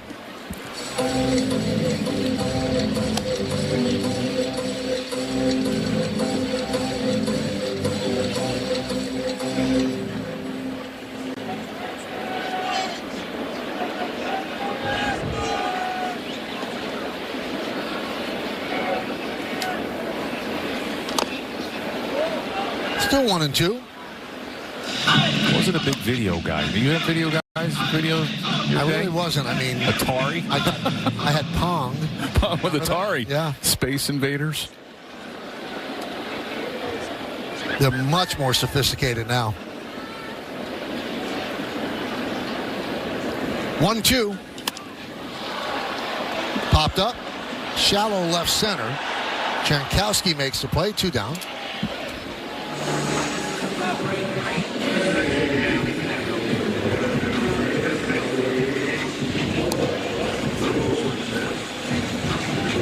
So here's Goldschmidt, 2 for 8 so far in this series. He has 15 multi-hit games, right behind Judge's 17.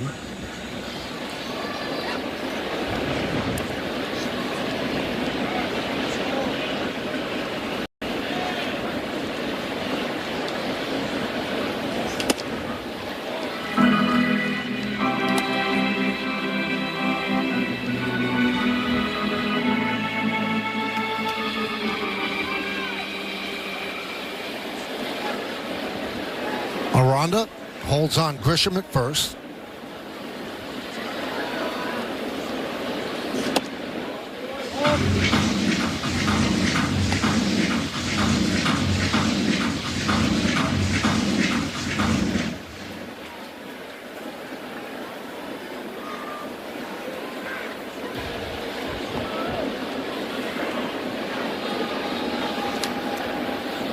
Two 2-0 to Goldschmidt.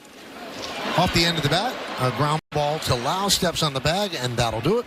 No runs, no hits, no errors, and 1 man left on base. May the 4th be with you. Thank you for joining us on Star Wars Day. Well, let's check out FanDuel's live same-game parlay. Some of the offerings there.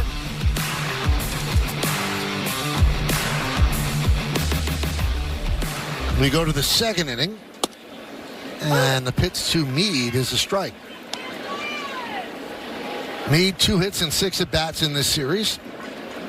The Rays snapped a 4-game losing streak with their victory yesterday. Ground ball to Reyes. He bobbles, regains, fires, got him.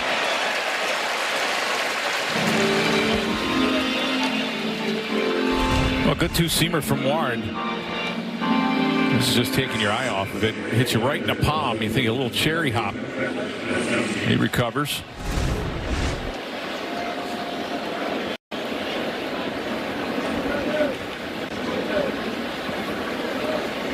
Here's Travis Jankowski. And a strike.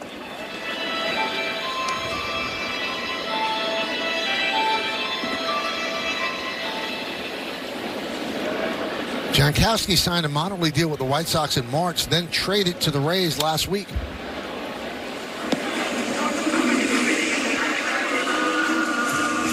He was on the Rangers World Series winning team. Had a .357 on-base percentage as a fourth outfielder. And he took over for Adolis Garcia in right field for the last 2 games of that World Series. Yeah, he's a really good defender. He has been occasional decent hitter. That's probably why he's more of a platoon player, because of his bat. Buck Showalter had him with the Mets, raves about him. He said for the job he has to do, he's perfect guy in the clubhouse, and just does his job the way he's supposed to do it. Yeah, he can run as well. He's pretty quick. You play good defense, you can run, hit occasionally. You can play this game for a long time being a utility player. He said, I've been a fourth or fifth outfielder since 2019, so for the last 6 or 7 seasons, that's been my role. You learn how to prepare every single day.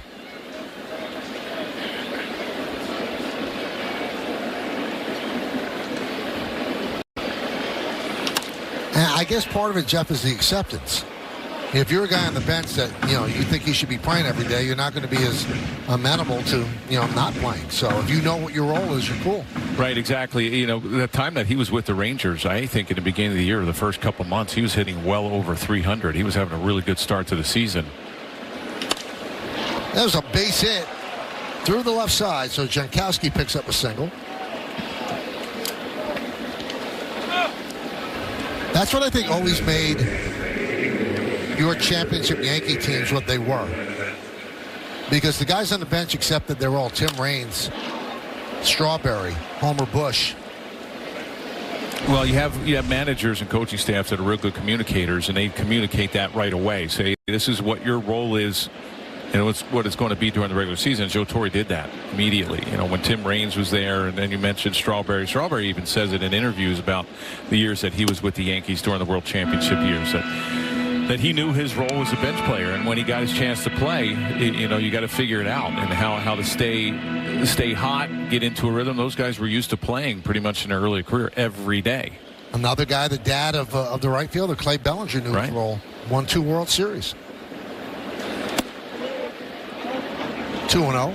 And Charlie Hayes, Wade Boggs back then. Cecil Fielder came over, split in time with Tino. And Posada before Girardi. Right. And then Girardi, the backup to Posada when he emerged as a starter. Everybody knew their role. Some of these young kids coming up now, they're so used to playing every single day in the minor leagues, and then once they get to the big leagues, they have to figure out how to stay in that rhythm, because they're going to be bench players. You look for a perfect example, Grisham. Now he's getting an opportunity to play every day because he's been swinging the bat. You can't take him out of the lineup.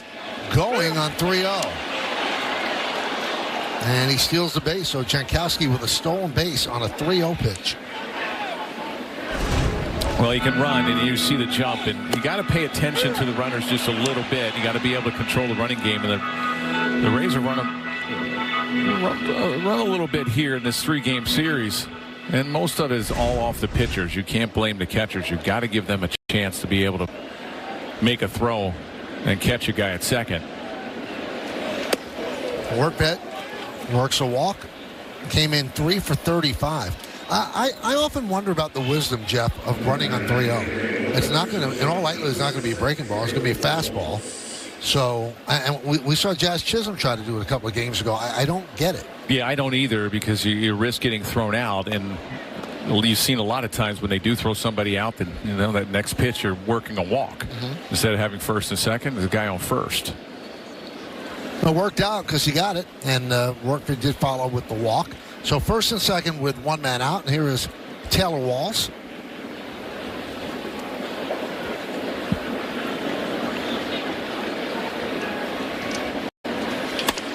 Ground ball, backhanded by Peraza. There's no play. couldn't get a hold, so the bases are loaded on the infield single. Well, it looked like Peraza let that ball play him. He was thinking of going to second right away. You watch. This should be an out. And he just stabbed at it. He didn't let the ball play him. There you go, right off the glove. Instead of keeping that glove down and going up with the ball, he goes immediately down with the ball and stabs at it, causes that to get off his glove. Well, that's scored a fielder's choice in an E6. Brings the Yankee pitching coach out to talk with Will Warren. So first and second in the first inning with 2 outs. He struck out Meisner. Now bases loaded with 1 out in the second inning, and he's thrown 33 pitches so far.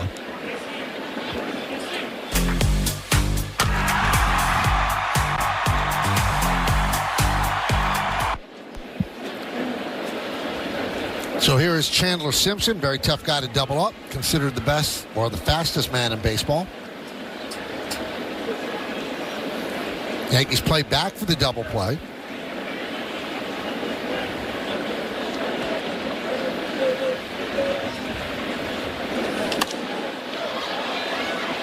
Down the left field line, foul. Chandler 0 for 6 so far in this series against the Yanks.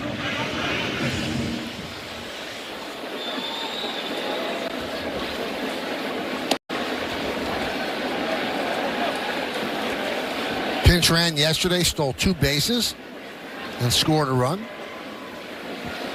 This is his 14th big league game. Now, he was late on that fastball. You want to watch the off speed here. You're going to speed up his bat. Watch the change. Watch the slider. Ground ball to second. There's 1. And not enough time to get 2. As Jankowski scores and the Rays lead 1-0. Well, I like that pitch right there. Exactly what I said. Do not throw him anything off speed. You're going to speed up his bat. He winds up getting a fastball. And because of Simpson's so quick, he beats it out. But it's that error from Peraza. That would have been the inning-ending play. But it goes on. 4th ribby for Simpson. So now first and third, 2 outs. And here's Brandon Lau. Waves through that one. You got to watch Simpson over there at first. First and third, 2 outs. I'm sure he's going to try to get a good jump to get in scoring position.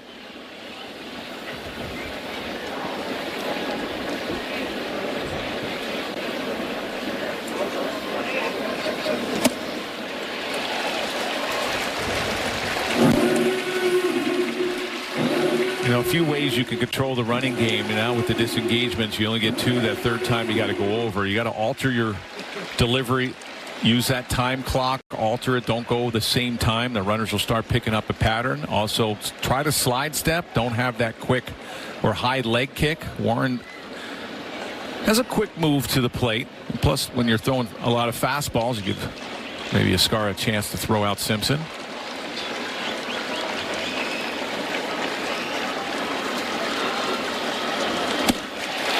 Blew right by him. Lau didn't seem like he had a chance. The Rays get a run. They lead 2.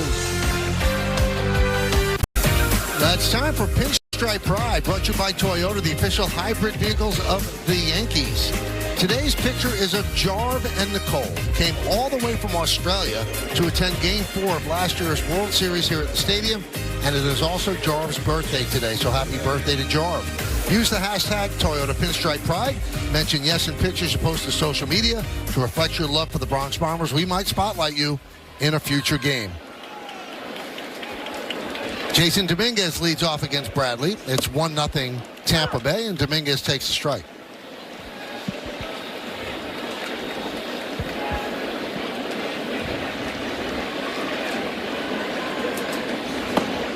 Oh, and 2.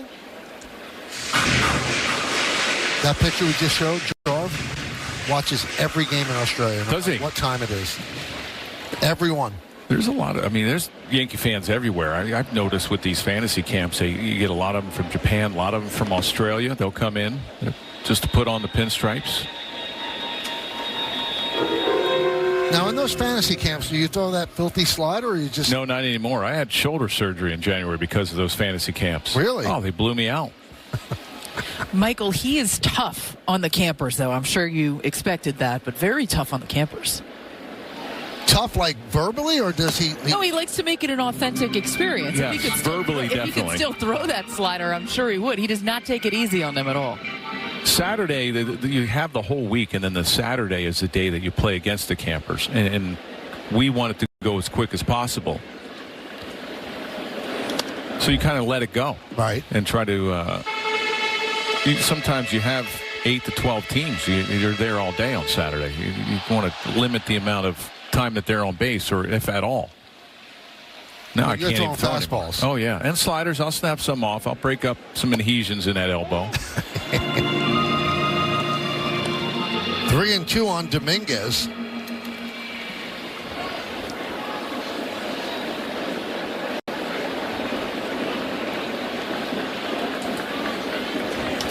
And there's a walk. Now, Meredith, you've participated in those camps. Are you great? I am not. I would use the word participate very lightly. I was a first base coach one year, took a couple swings. It's been a while since I've played, but I do host a lot of the question and answer sessions with the guys that are there, which is fun and a highlight for every fantasy camp. Nice. Yeah, she MCs quite a bit. She makes her appearance.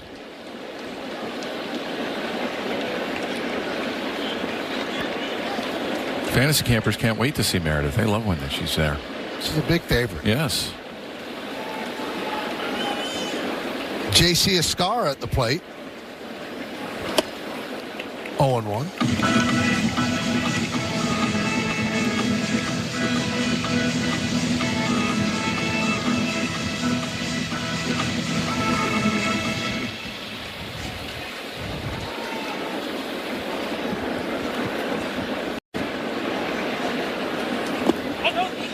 Oh, 1-1 now on Escar. Taking a good hard look at Luis Rojas, see if anything's on. Pablo Reyes is on deck.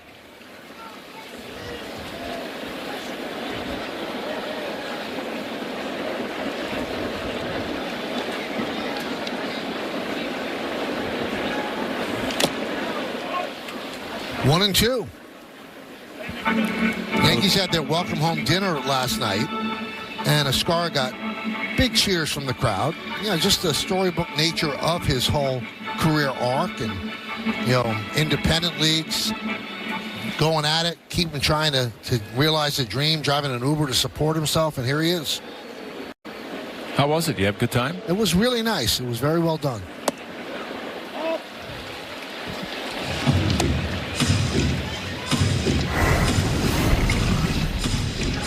And here's that first home run. And he knew it. How about that? That was a bomb right there. That one you can admire. Chopped and grabbed there by Aranda. He fires the second off the glove of Walls, so that allows Dominguez to stay at second.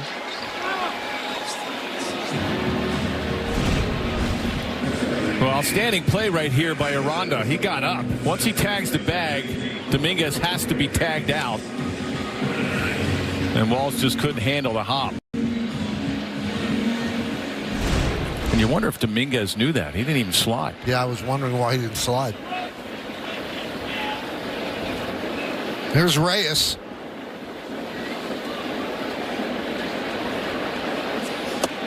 So this Yankee lineup at the bottom looks a lot different without Volpe in there.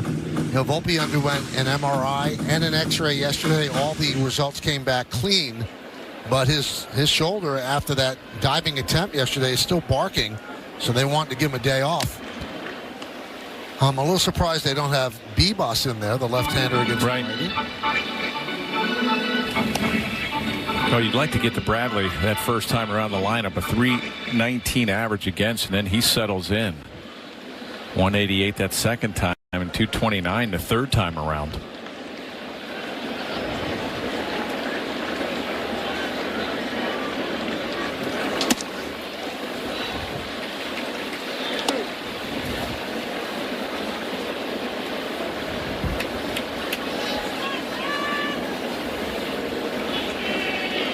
1-2 on Reyes. Runner at second. One man out. 1-0 Rays. Bottom of the second. And he goes down on the cutter. Reyes strikes out. Well, it looked like he was just overmatched on that cutter away. He flies open expecting something inside, and he gets something away. There you see how he was bailing out on that breaking ball.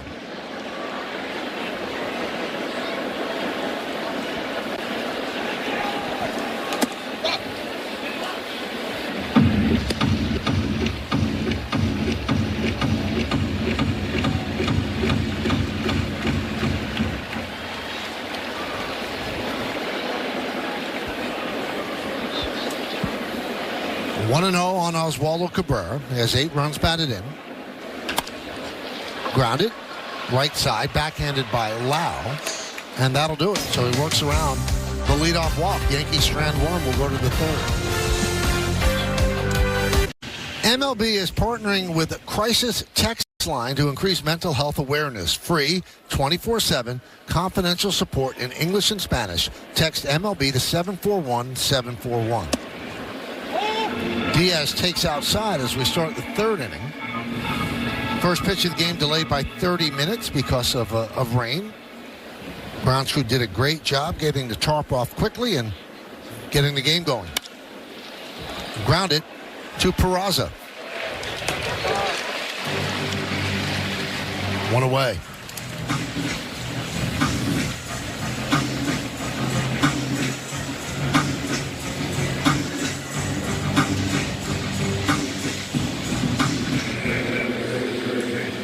Here's Aranda. He walked in the first inning.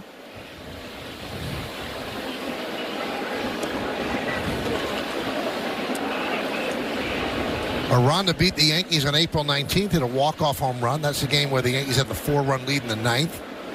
But that's his last home run, and he's hitting 176 in the 11 games since.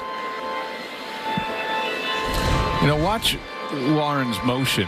When he starts his windup, he gets in a stretch position, but watch him. He'll step forward with that left leg. Usually you get guys that step back. They'll bring that left leg towards the rubber instead of in front of the rubber. Watch how he steps forward, and then he starts his windup.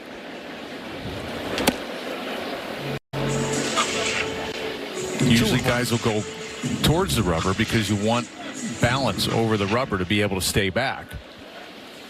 The more you spread out, the harder it is sometimes to stay balanced over that rubber. And a lot of pitches will go up in the zone. High fly ball right center. And that ball is gone. A home run for Aranda. Had not hit one since that walk-off. And the Rays lead 2-0.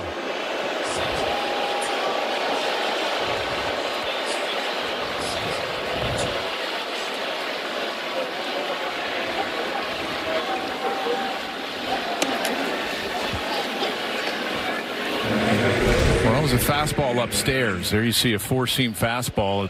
Hitters count, and it was up about belt high. 409 on that home run.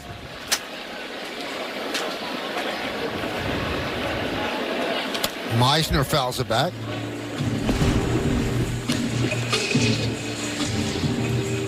Now you're getting a hitter's count. You get something dead red at 93 miles an hour.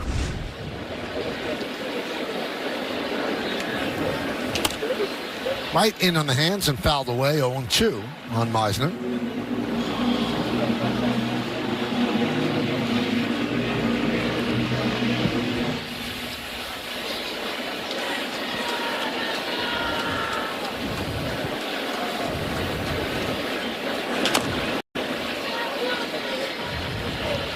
Well, the Rays have not been scoring runs. Last 5 games, they've scored 6 runs total. Last 8 games, they average 1.9 runs per game, hitting 193.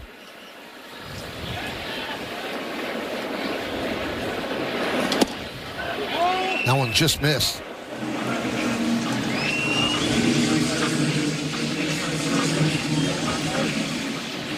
blur the numbers on those last 8 games. Anemic would be the word. They're wasting some pretty good pitching, too.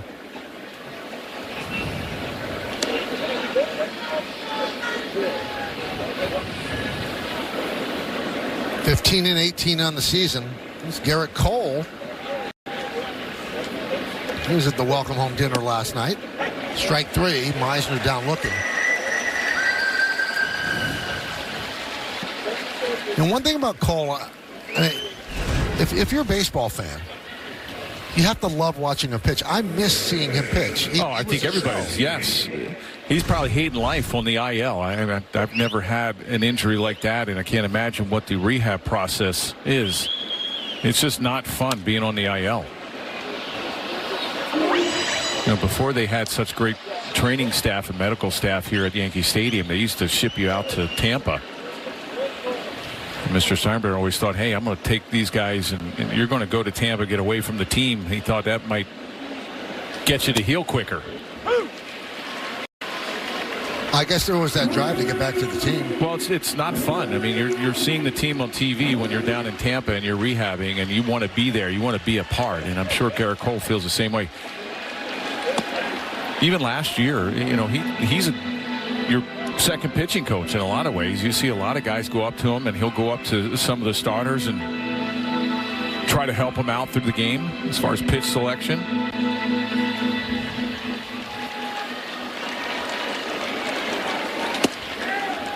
I remember something that Don Mattingly once told me.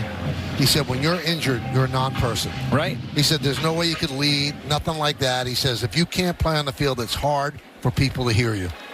Right, and I don't think you want to be around it either if you're hurt. They'll ship you out. You got to move on. Meade with a fly ball, right field. Bellinger, and that'll do it. Aranda with the home run. He gives the Rays a 2-0 lead. It's time for the Home Depot Getting It Done pitching probables against San Diego come in tomorrow. Nick Pivetta against Carlos Rodon, Game 1. Michael King, former Yankee, against Clark Schmidt, Game 2. And then Dylan Cease against Max Fried. And the W.B. Mason postgame show on Yes will follow Wednesday's game, which will be on Prime. First 2 games will be on Yes. There should be a lot of emotions from Michael King coming back to Yankee Stadium. And Dylan Cease, his name was all over the trade rumor mill during spring training. Peraza rips one to left field, a base hit for the Yankee shortstop. Leadoff single.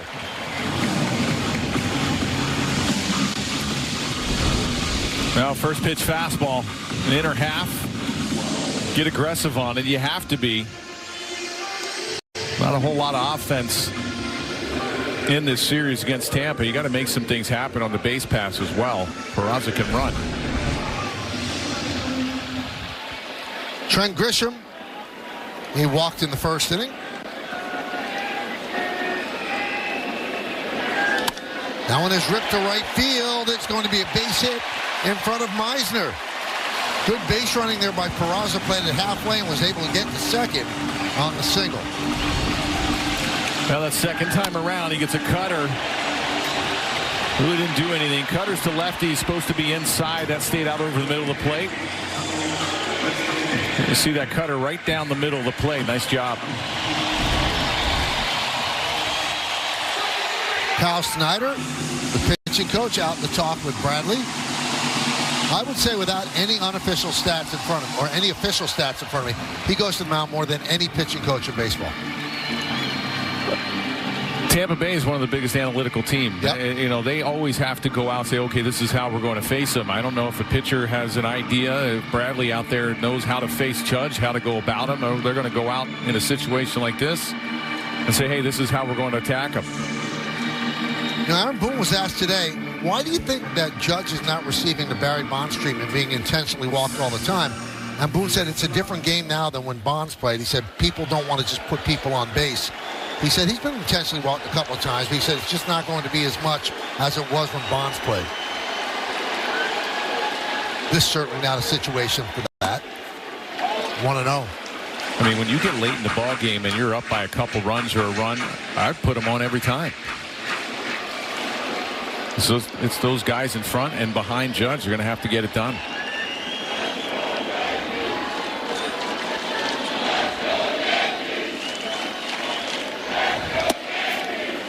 1-1 on Judge. Judge went up 3-0 in the count and then had a green light in the first inning, fouled the fastball back, then ended up hitting a fly ball to medium range center field.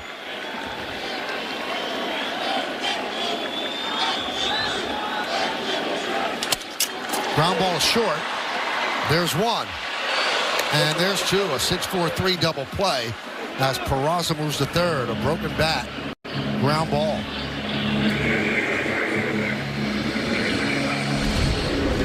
Well, it's a curveball off the end. It's a broken bat, like Michael said. Little shovel pass to Lau. Easy double play.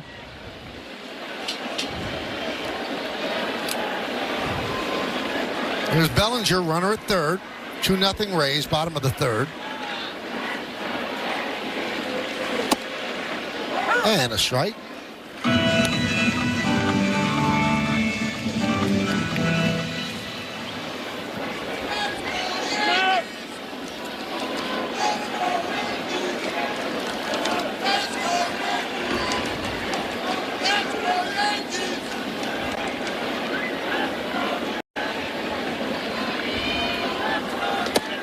One and one.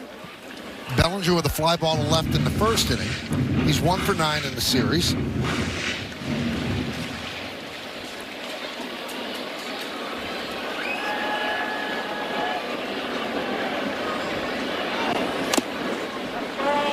Foul ball, 1-2. Last time out, Bradley pitched well against Kansas City. Hard luck loser, 7 innings, 5 hits, 2 runs. Walked 3 and struck out 2.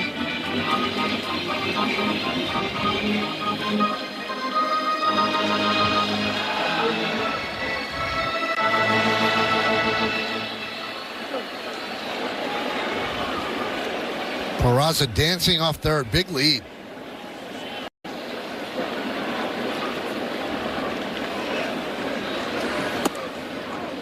Two and two.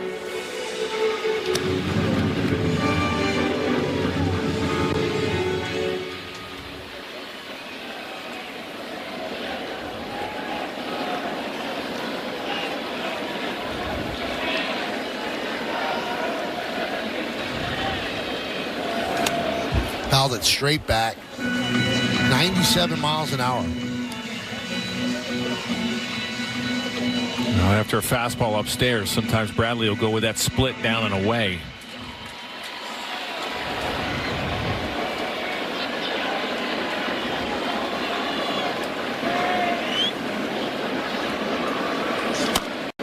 Soft ground ball right side. Lau gets it to Aranda, and that'll do it. Yankees first and second, nobody out. They don't score, they leave one. Yankees baseball on Yes is brought to you in part by Delta, the official airline of the New York Yankees. Delta, keep climbing. It's starting to rain again here at Yankee Stadium. See some of the umbrellas coming out. Cadillac scoreboard, 2-0 Tampa Bay. And some of the crowd trying to get under the underhang. Or overhang, not the underhang. Overhang. Foul back by Jankowski as we start the fourth inning. It hangs under some seats or over, yeah. We got the windshield wiper working.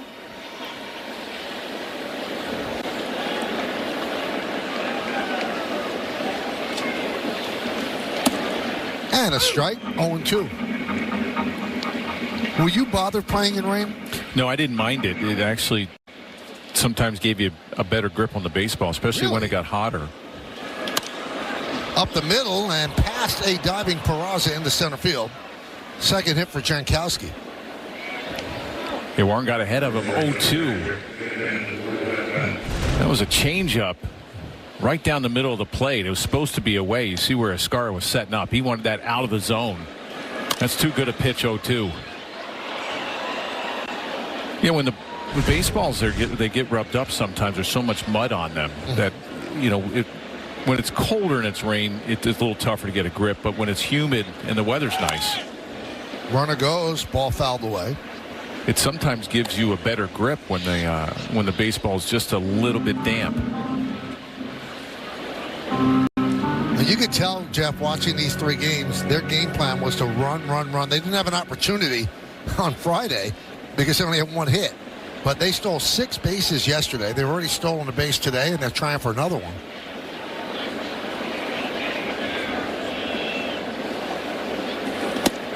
Oh, and 2. Well, pitchers have to figure out how to control the running game and help out the catchers. You're always stealing off the pitcher. Very rarely do you steal off a catcher. Whether it's a bad throw, that's probably the only time you're really stealing off the catcher. Whether you got to slide step, you got to vary your times to the plate, you got to go over. How much did it take away from you when you had a slide step? 0. And I think with analytics, I think that's why you don't see a lot of guys slide step. I always, coming in as a reliever, you're coming in with men on base almost all the time. And you see that he doesn't have a real high leg kick, so he's not real slow. Warren is to the plate, so you really have to get a decent jump. This is a good pitch. See, it's quick, so you have Jankowski over there with his hands on his knees, probably not going. So let me get this straight. You didn't slide step, or you I did. I had to, because Mel Stoudemire actually the late Mel Stoudemire actually really helped me out. I used to have a stiff back leg, your leg that's on the rubber, and it was stiff. So it was straight. And even though I slide stepped then, I was still a little slow, and runners could get a good jump off me. And he taught me, because you're automatically breaking down that back leg anyway, to bend it instead of keep it straight. And it quickens up your delivery. And if you're breaking your hands and you're getting on top of the baseball, or me 3/4, you're not losing any velocity, and you're not losing anything on your breaking pitch. I used to do it a lot with nobody on, with guys, the hitters that had the leg kick. You could really throw them off. Like if I faced a Ruben Sierra that had a real big leg kick at the plate. Now a lot of hitters have the leg kick. They're trying to time you and your release point. It really messes them up when you slide step, because they can't time that wind up like they try to do. 1 and 2 on Taylor Walls. I just think with analytics, I think they figure out that, it's probably taking some off of your fastball, or taking something off of your off speed. But if you do it correctly, it really doesn't.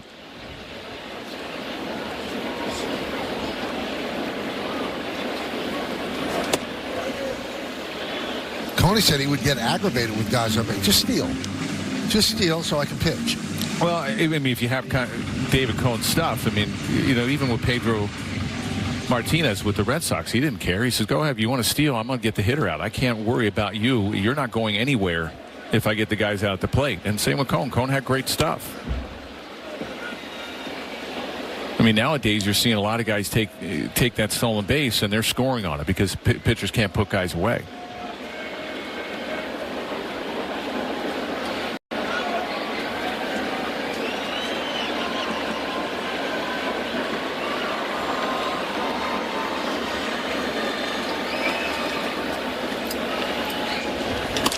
Line drive, it's a base hit to left field off the bat of Walls. Dominguez bobbles, regains, and Jankowski stays at second. Well, they had Walls to pull. He's left-handed. That would have been right at the third baseman. Another pitch. This is just center cut, and that's the problem with Will Warren on occasion. He has a hard time commanding his pitches and trying to hit the corners, and when we're right down the middle, it's a little bit easier for the Rays to get good wood on it, and Walls just goes the other way.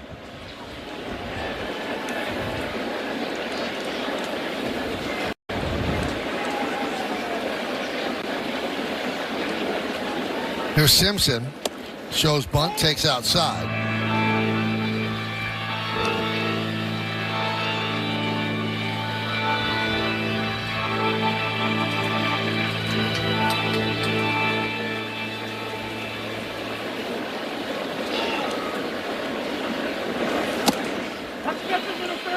Catches interference as Simpson hit Ascara's glove, and that'll load the bases. Now that will go down as an E2. There you see Ascara. He's going out, and it just clips that pocket.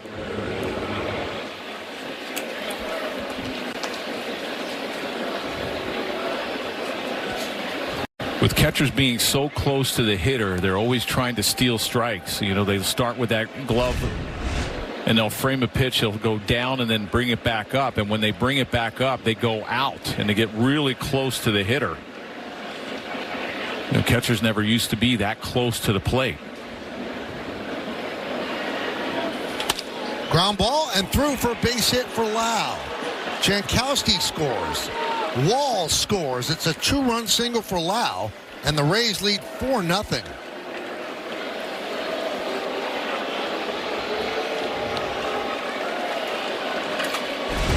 Well, Lau struck out the first 2 at bats, and this is the 3rd time around the lineup. A fastball up, first pitch fastball, he just takes the other way. There you see Peraza playing up the middle.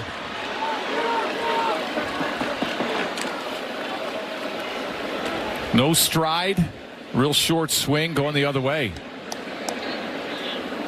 That's the only 7th at bat that Will Warren has had the 3rd time around. It's a 400 average against Will Warren. Cooking up something special with Hexclad. Join the hybrid revolution at hexclad.com. Last 11 games, Diaz starting to heat up, 325, 5 extra base hits, and 6 RBI.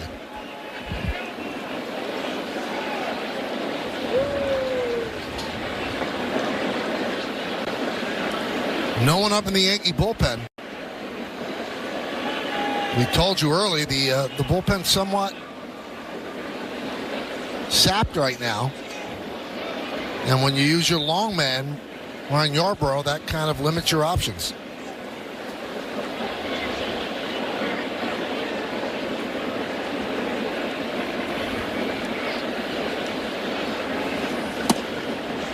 Diaz takes inside 1-0.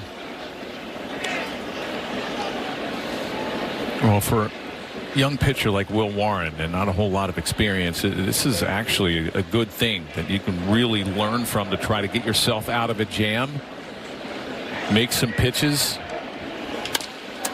That's grounded up the middle, grabbed there by Peraza. He has no play. Coming home now is Simpson, and he will score easily. He is so fast, they had no chance, and so it's 5-0 Rays.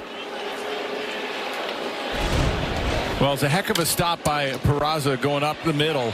He couldn't get the ball out of his glove, and then once that ball goes to the ground, watch Simpson. He didn't take off right away. He sees it go to the ground, then he takes off, and the ball hits the mound. It might have been a close play at home if that ball didn't hit the back of the mound and pop up.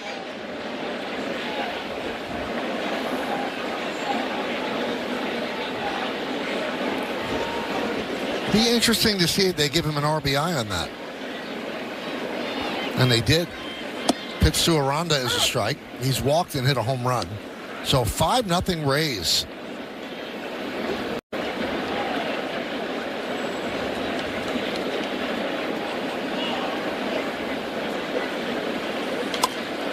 Fouled away, 0-2.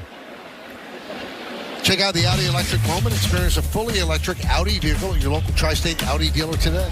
Well, pitch upstairs. That was in the 3rd inning in the Yankee bullpen.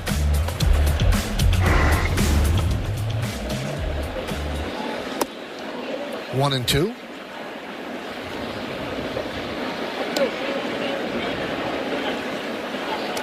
So not only is there nobody up in the bullpen, but the tarp is covering the mounds in the bullpen. So at this point, no intention to get somebody up. They need some innings out of Warren. Now that home run from Aranda was the first home run Warren's given up on the fastball this year. Only the 4th total.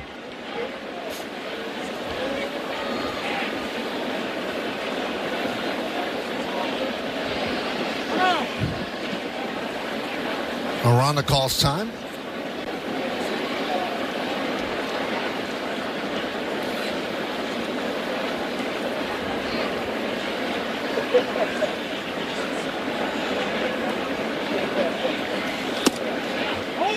That one just misses, 3-2.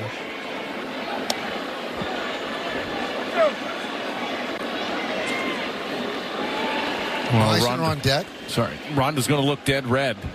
If you're going to throw a fastball, make sure it's away. This might be a nice time for a changeup. Get him out in front, maybe get a double play. And he went with the fastball outside, so the bases are reloaded. Crowd starting to get restless at the stadium.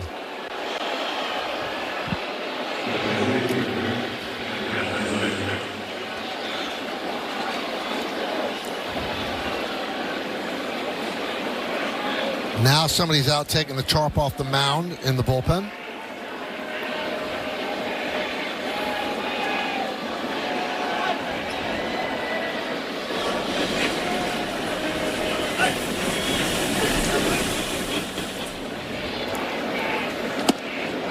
And a strike to Meisner.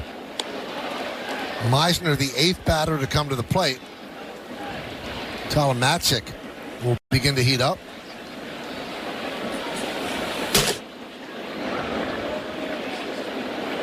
Fourth inning, 5-0 Rays, bases loaded. 1-1. Now, like I mentioned, this is a teaching moment. You would love to see if Warren can get himself out of his own jam. Looks like he's aiming the ball a little bit. Let it go.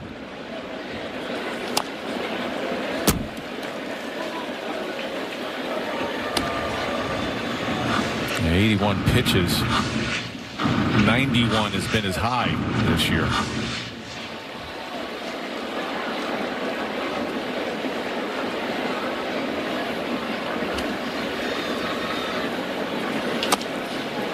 Tap slowly. Warren will come home and gets the out. Gets Lau on the force. Score that 1-2. Fielder's choice for Meisner.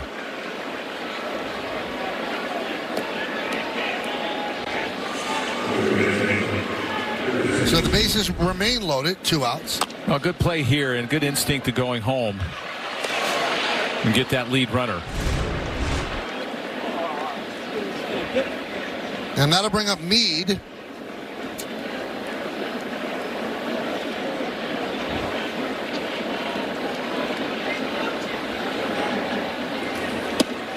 And a strike.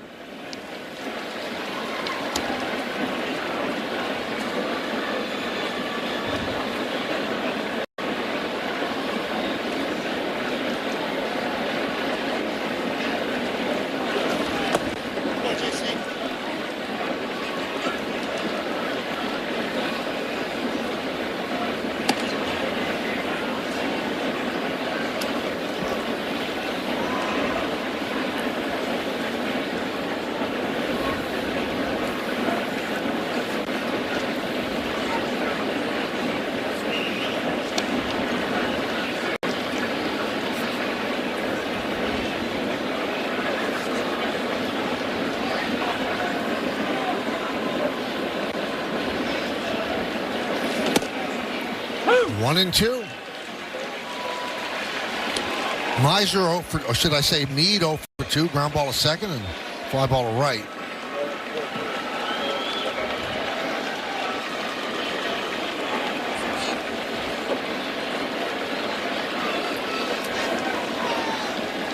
And the righty deals. 2-2. There's no place to put Meade with the bases loaded.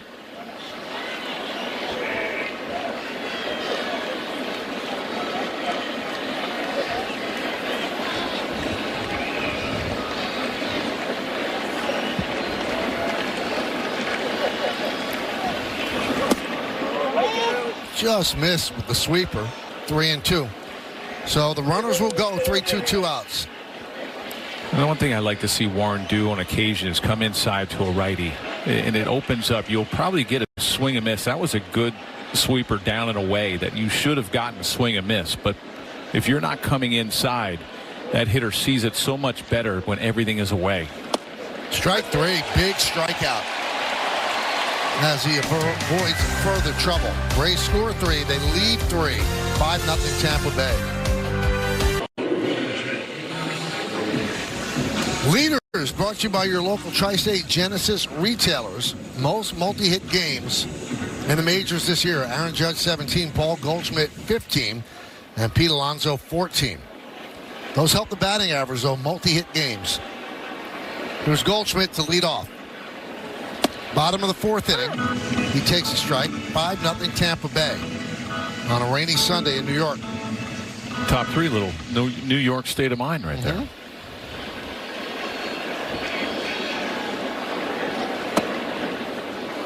1-1.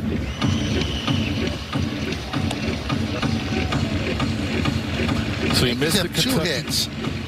They had 5 base runners yesterday. That's the fewest this season. They didn't have a walk yesterday, and they had only 1 plate appearance with runners in scoring position. Fly ball right field, Meisner. 1 out. So you missed the Kentucky Derby totally yesterday because of the homecoming dinner. They actually had it on the back. Oh, did they? Yep. Looked muddy. Yes.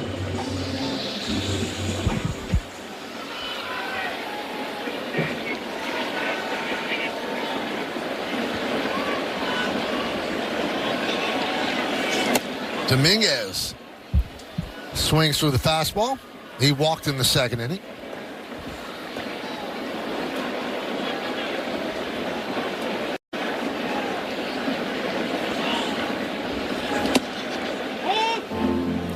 One.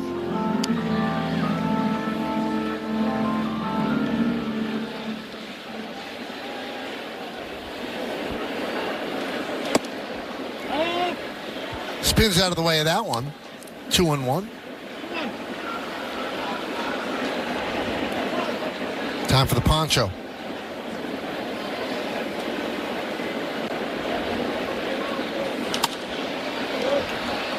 Two and two. That shot we had yesterday of the dad with his daughter on his shoulders, that's gone viral. I saw that. Yeah, her hands over his eyes. He still caught the baseball. Little dad power. You know, if StatCast came up with a catch probability there, it would be very low.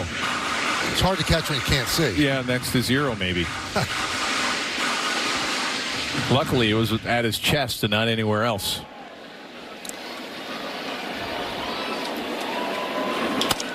Right back to Taj Bradley. 2 outs. And here it is. Dad, I'm going to cover your eyes right now. Yeah, good luck. 2% catch probability. Dad, you can do everything else. Let's see if you can catch blindfolded.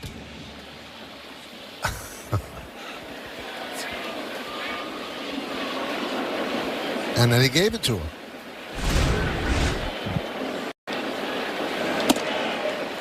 And there's a strike to J.C. Escara.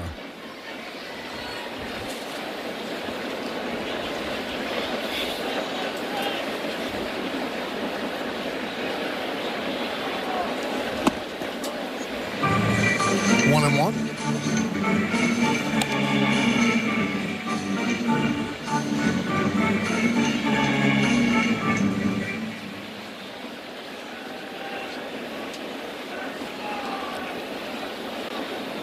Wall shades up the middle for Escara. Meade almost playing where a shortstop would play. He's their third baseman.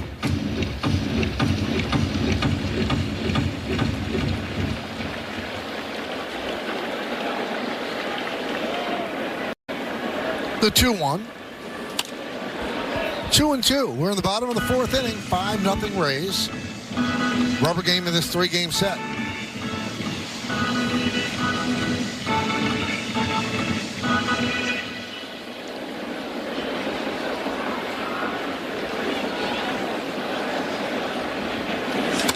Grounded foul.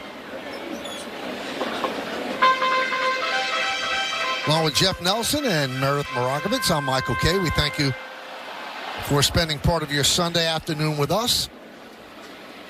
Tampa Bay 5, New York 0. Bottom of the 4th inning.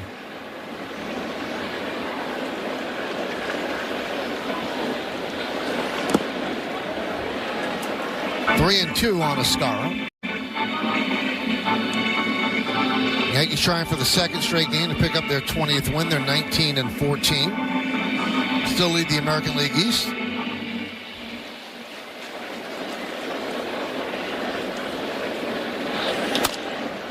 Grounded to first base. Aranda will take it himself. And the Yankees go down in order. 1, 2, 3. We're going to go to the 5th. 5-0 Tampa Bay. Well, it's a new season of names and a new season of numbers. Join host Gracie Cashman and iconic New York athletes for a deep dive into the digits that define their careers. Watch the season 2 premiere of The Story of My Number, presented by the New York Lottery, Wednesday, May 14th, following Yankees coverage on Yes and the Gotham Sports app. Anthony Volpe will be featured on the first episode. Audi scoreboard, it's 5-0, and we'll look at the 6 Yankee strikeouts brought to you by Audi and the 2025 Audi Q6. Visit your local Tri-State Audi dealer today. Well, he's got a really good fastball if he can command it to both sides, and then that sweeper and changeup plays off of it so well.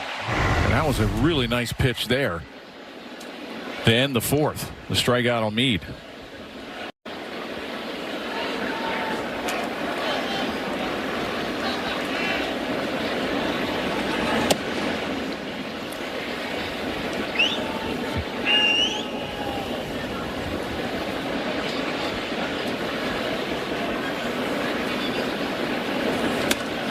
One and one. So they have 7 hits, and 3 of them have been with 2 strikes. So Warren has not been able to put them away with 2 strikes. 1 and 2. So here we are with 2 strikes again. Well, he's gotten ahead of the majority of the game. He just needs a little bit better fastball command. That secondary, the sweeper and the changeup, hasn't mixed in a curveball. Doesn't throw that very often. 17 of 24 first pitch strikes. 2 and 2. Also, Jeff, when you get to 2 strikes and it's hard to put the batter away, you're just throwing more pitches. Right. And you're talking about 7, 8, 9 pitch at bats, and then you wind up making a mistake, especially a young pitcher like Warren. And he does strike out Janikowski on the fastball. So 1 away here in the 5th. Well, you get ahead and you wind up throwing some non-competitive pitches, and then you paint the corner with a 4-seam fastball. Yeah, it's a good formula what Zach Littell said, who got the start yesterday. He said, I want to throw first pitch strikes to 80% of the batters I face, and then I want to retire everybody in 4 to 5 pitches. He said, I don't care about strikeouts. Strikeouts, they take too many pitches. Well, that's commanding your off speed, knowing when to use your fastball, and that's exactly what Littell did yesterday. And he was able to spot his fastball on both sides of the plate. Another guy that really doesn't have an overpowering fastball, nothing in 95 to 97. He's in the low 90s, just like Will Warren. You've got to be able to command the fastball on both sides of the plate if you're not throwing 97, 98. 1 and 2. I've never been, I wonder how you felt about this, Jeff, a proponent of wasting a pitch on 0-2. I know they used to have fines if you gave up a hit on an 0-2 pitch, but with the pitch count being such a thing, you should be looking to shave pitches off your pitch count. So go after somebody on 0-2. Well, you got to read swings for one, and it's something that pitchers don't do too often. You know, if you get somebody 0-2, if all of a sudden he swings at a bad slider to get it to 0-2, you got to go back to that slider. There's no sense of trying to climb the ladder with a non-competitive fastball upstairs. Also, you'd like to see, if you're going to go 0-2, set up that next pitch. You know, if you're all about getting the hitter away, and this is not a bad pitch right here. I know his Scar is setting up outside, and he reaches back, but Marquez is right over his right shoulder and sees that pitch well. You got to be. I've always been a proponent of throwing inside. You know, I had to anyway when I pitched, so I could get guys off my slider away. You don't see very many hitters get pitched inside anymore. You know, pitchers love to stay away. So if you're trying to get a hitter away, you got to try to set him up somehow. You can't let him keep covering the outside part of the plate. And then if you keep going further out, he's just going to say, well, that's a ball. I'm not swinging at that out there. Yeah, it's the difference between a wasted pitch and a waste pitch. Right. 3-2. Strike 3. 3. Workman down looking, 2 away. That's one of the reasons why you see a lot of pitches per at bat. You'll see that 7, 8, 9 pitches per at bat because guys don't set up pitches anymore. Well, with Walls coming up, Boone's going to take the ball from Warren. Tyler Matzik will come on. 2 outs, nobody on top of the 5th. Yankees are down 5-0. Yankees Baseball on Yes is brought to you in part by Optimum Fiber. Get Optimum, the fastest fiber internet. Don't take slow for an answer. By your local Tri-State Genesis retailers. Learn more at genesis.com. And by the New York Lottery, get out there and play. Chrysler Building, sneaky great building in New York City. Gorgeous. Beautiful. Art Deco, just absolutely stunning. That was the original home of the Yes Network. Was it? When we started, yep. Our offices were in that building. Tyler Matzik comes on. Last pitched on Tuesday. Walls fouls it away. 0-1. So they get 4 2/3 out of Warren, and he did go 3 times through the lineup except for Walls, who reached on an E6 and singled.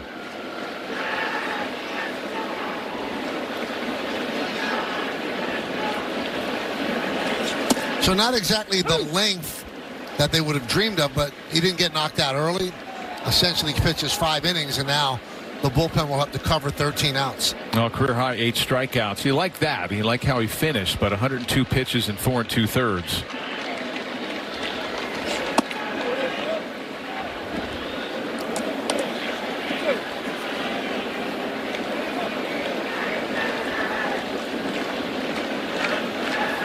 One and 2 on Walls. Reached on the fielder's choice E6 in the 2nd, singled in the 4th.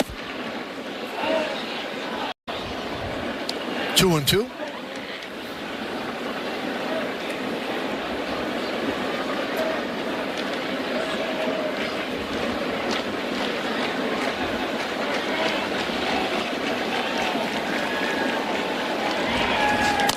Grounded foul. Still 2 and 2.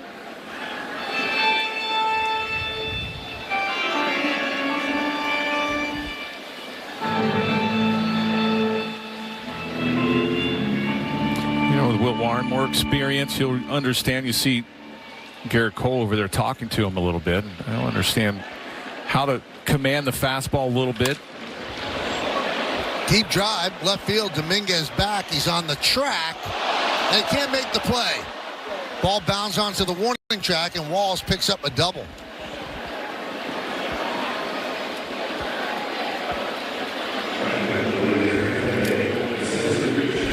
Well, this would have been a tough play, but if Dominguez gets back to the wall, he probably makes this catch. I think he just lost track of where that wall was. It's a tough play anyway. Almost gets his spike caught in that screen.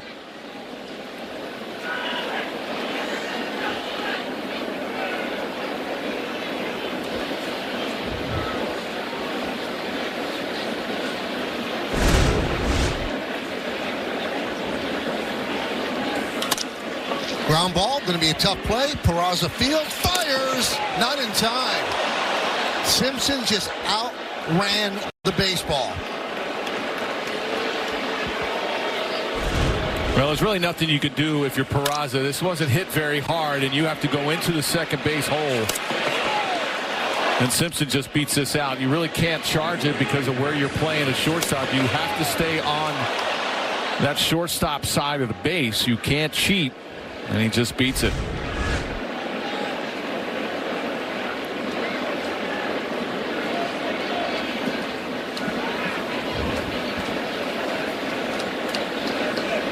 So 1st and 3rd with 2 outs. And here's Brandon Lau.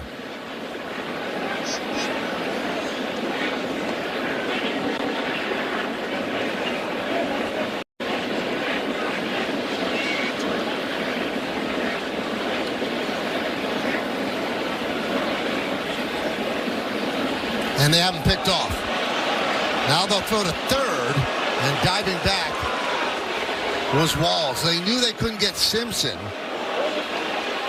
So Goldschmidt elected to go to third to try to get Walls sleeping. He wasn't. Well, Walls faked like he was going. Watch Walls. So you see Simpson take off right away. Walls faked like he was going to go home to try to draw that throw.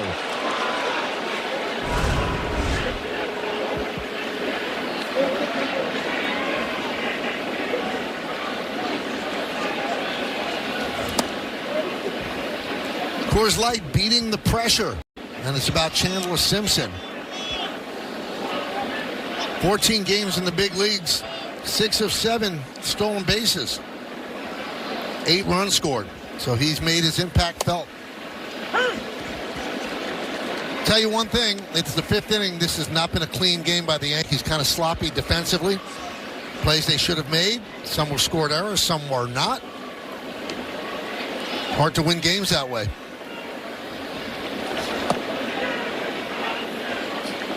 2-1.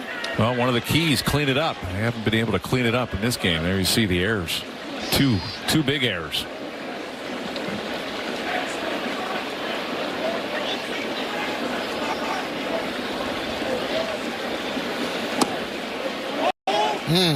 What was that? And even that play to Dominguez, you watch, if he gets back to the wall right away, he gets turned around. He goes left first and then has to turn around to his right side to pick up the ball. That might have caused him to misplay that ball. It still would have been a tough play, but that's something maybe he thinks he could have made. Well, Warren came on to start the 5th and struck out the first 2, and I guess high pitch count got him. And they bring in Matzik, the double that probably should have been caught, a speed single, and now a walk. So they face the dangerous Yandy Diaz with the bases loaded and 2 outs.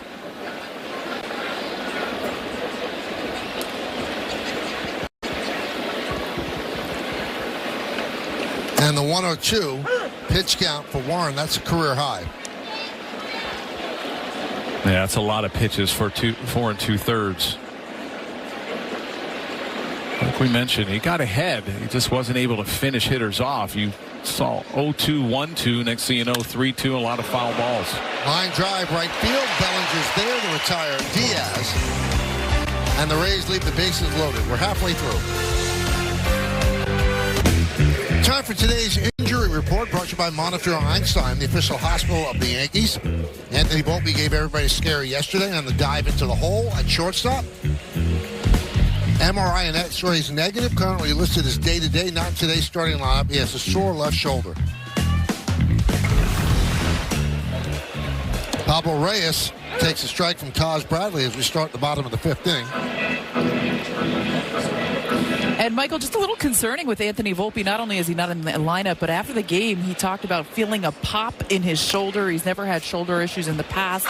He had never felt a sensation like that. And here's the play right here in the 8th inning as he tries to make it. And you see him automatically grab his left shoulder. He did stay in the game. He is encouraged by the fact that the X-ray came back negative and the MRI came back negative. But still, guys, something to keep an eye on. Yeah, the pop, Boone did say, they saw some old stuff in there, but nothing that was concerning. As you said, there's sometimes adhesions. Yeah, you're always holding your breath when somebody makes a diving catch or sliding into a base head first, and they start grabbing their shoulder. Walls gets Reyes. And the thing about Volpe, he's been really an Iron Man for the Yankees in the 3 years he's been here. He plays almost every single day. You have to pull him out of the lineup. But you look at the end of the year, he's played 159, 160 games. So he wants to play. For him not to be in there today, it must be pretty sore. Yeah, well, it's good news that the MRI came back clean and he actually finished the game. Grounded to first, backing up Aranda. He'll make the play and flip to Bradley. 2-away.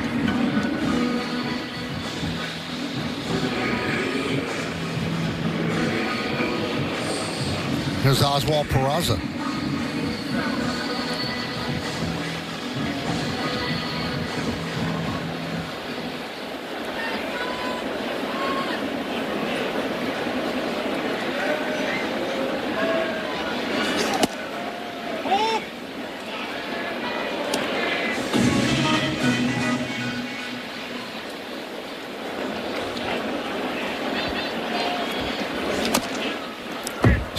Volpe's first year, rookie year, he played 159 games. Last year, 160. And he played every single game this year, 33 of 33 before today.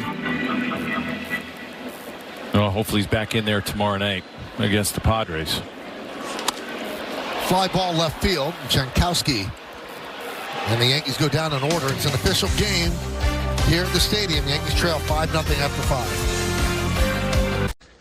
Hey everybody, Bob Lorenz with your Audi update. Royals and Orioles today tied at 5 in the 7th until Bobby Witt Jr. hits one to left center that just keeps on flying. His 4th homer of the year, one of 9 home runs combined in this game. KC has 5, Baltimore has 4.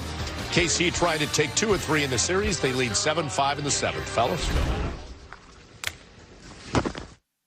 Let's go around the majors. Roki Sasaki, first career Major League win last night in Atlanta. Pete Crow Armstrong, last 17 games, he's been amazing.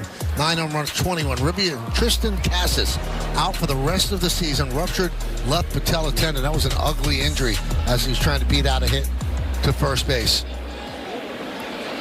And that's a long recovery for that, Jeff. Yeah, and he went to lunge at first base to try to beat out a throw, and that leg almost hyperextended, and he went down.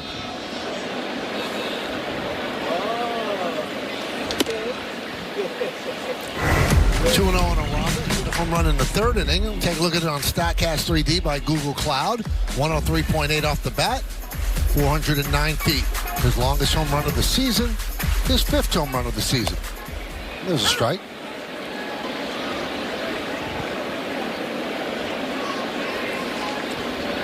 Carlos Carrasco getting some throws in the bullpen.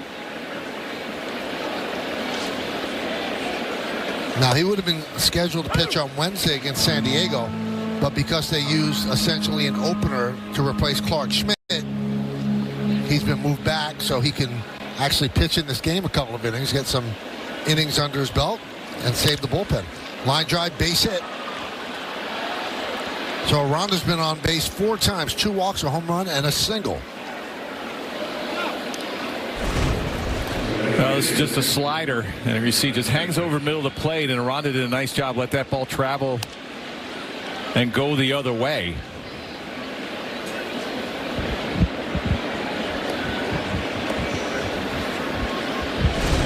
Well, Carrasco's had 3 days rest, so he could probably eat up the rest of the game if he needed it.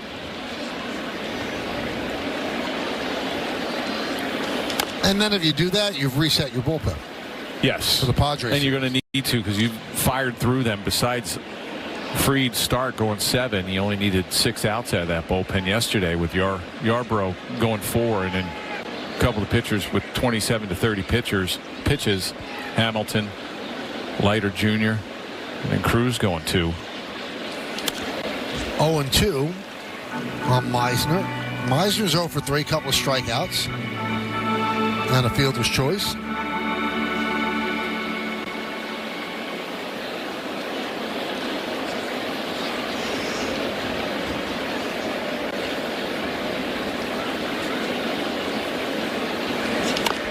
Grounded foul again.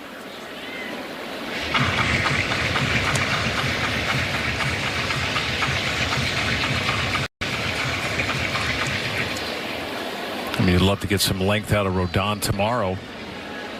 Well, Clark Schmidt throws Tuesday. You're usually getting about 12 outs out of that bullpen.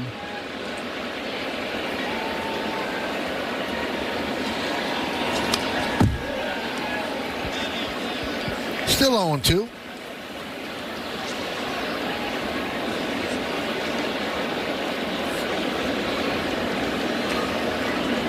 When you see Meisner bail like that on that slider, you got to set up a little further outside, and you got to really expand the zone.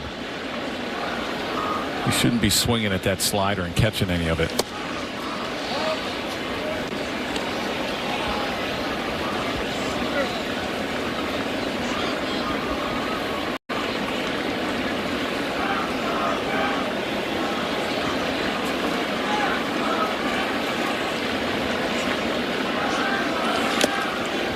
And that one's tipped into the glove for a strikeout. Meisner strikes out for the 3rd time today.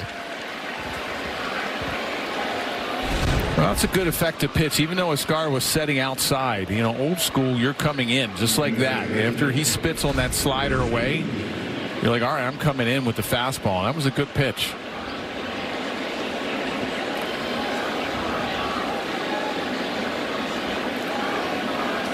Pitch to Meade up and away, 1-0.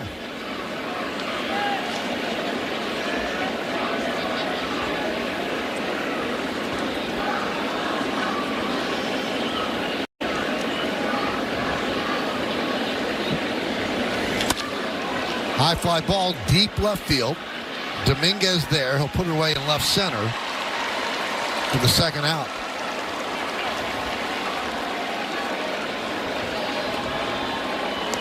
And when you take a look at the Yankee rotation, there are 3 guys in the rotation that were supposed to be there.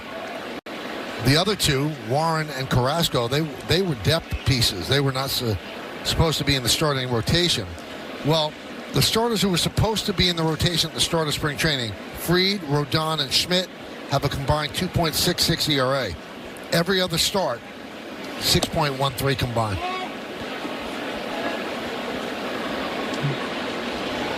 Schmidt's going to pitch Tuesday against his former teammate Michael King, and also in that dugout, Garrett Cole. That was obviously a big blow. Cole is going to be the ace, followed by Fried.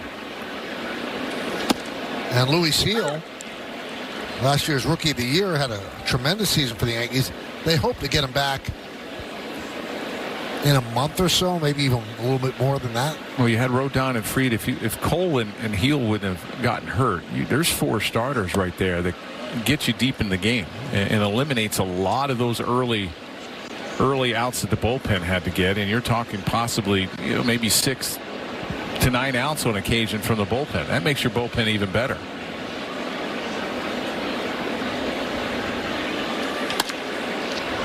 And that's off the glove of a diving Reyes, and it rolls into right field. Aranda will go to third. Jankowski reaches with his 3rd hit of the game.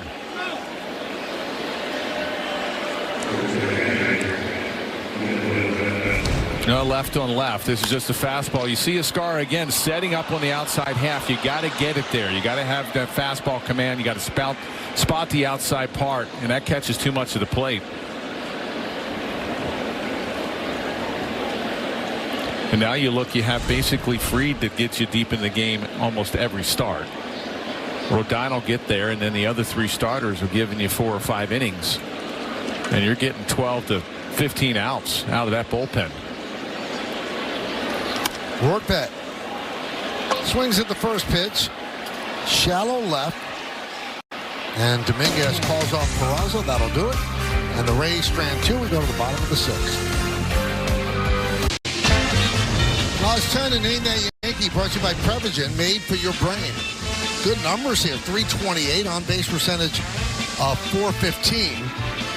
12 All-Star. I mean, are we embarrassing ourselves with this? Or yes, exactly. I refuse to take part in this. That should be a 0. It's too easy. A 1? A 1. It should be a -5. Yes.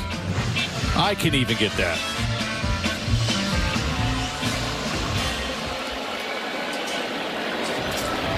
Bad job, don't you think? I think. Yeah. And this is, you start out really good, and then just a poor effort on Sunday. Well, how do the same people that gave us Reed Brignac then give us this? And then they slap this on us. Awful.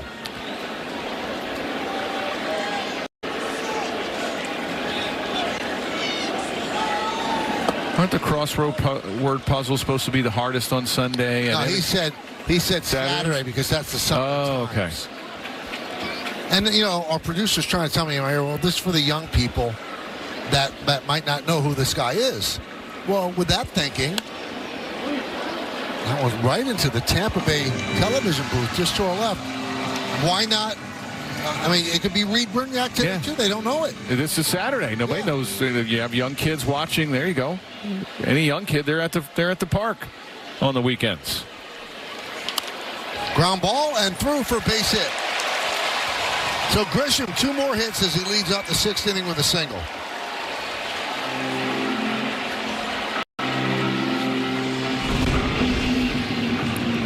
Well, he got a splitty. He went out and got it. Change up, split change.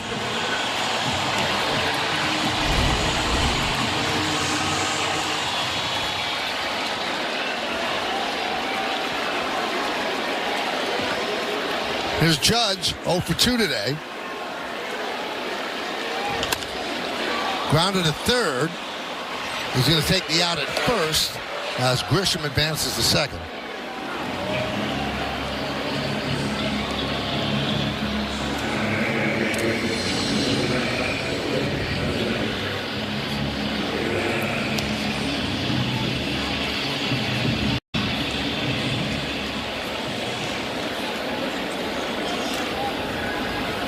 There's Cody Bellinger.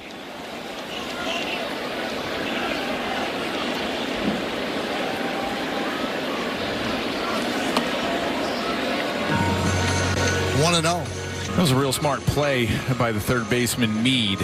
You're rushing your throw over to second. You have a 5-0 lead. Just go ahead and get the runner at first and Judge.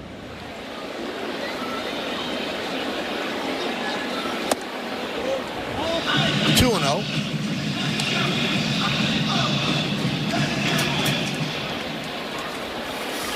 Double barrel, Rodriguez and Montgomery.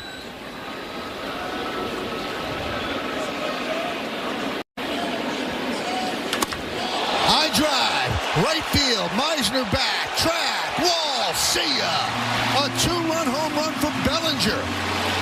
It's his 200th career home run, and now it's 5-2 Rays.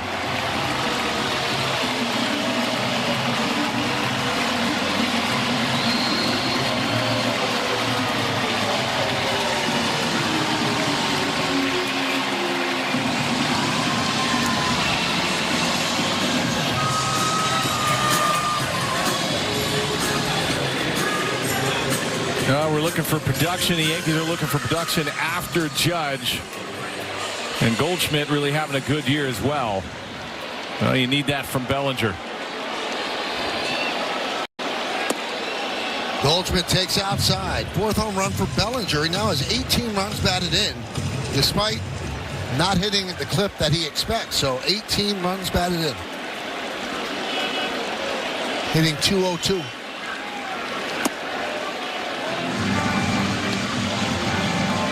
Cody had such a great spring training and was hoping to carry that into the season, but it's been a little tougher during the season. Run production still pretty good.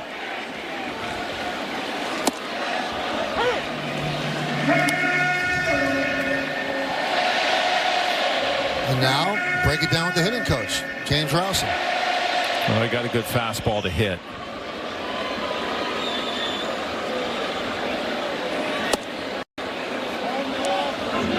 Check swing by Goldschmidt. The count 3-1.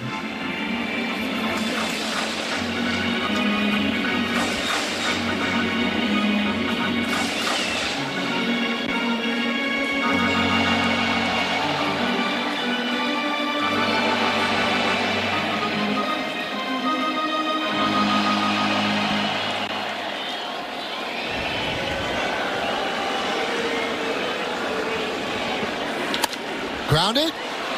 Foul ball. Well, 2-0 fastball. Watch where this is. Right in the wheelhouse of Cody Bellinger. You're just dropping the head of the bat. There's a 4-seam fastball. Right in his swing path. Bellinger has that big loop in his swing. You're throwing it down there. Forget about it.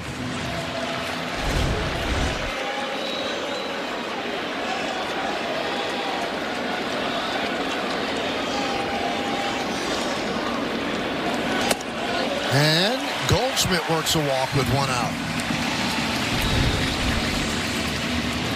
Well, there you see, he just drops the head of the bat. Anything about knee high and in, he's going to be able to drive with some authority.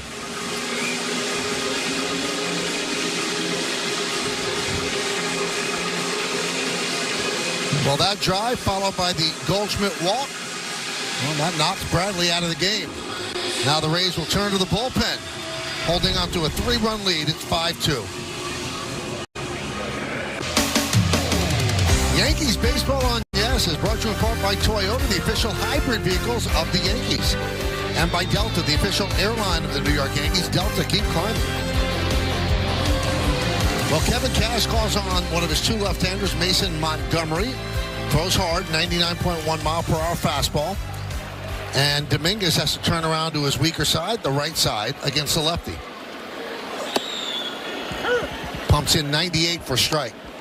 And Montgomery threw on Friday. He's the one that gave up the big 3-run homer to Goldschmidt.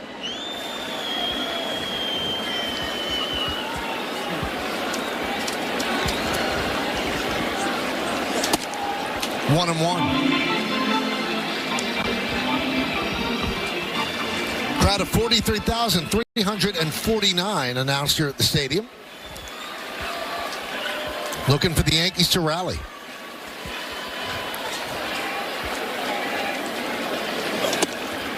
Two and one.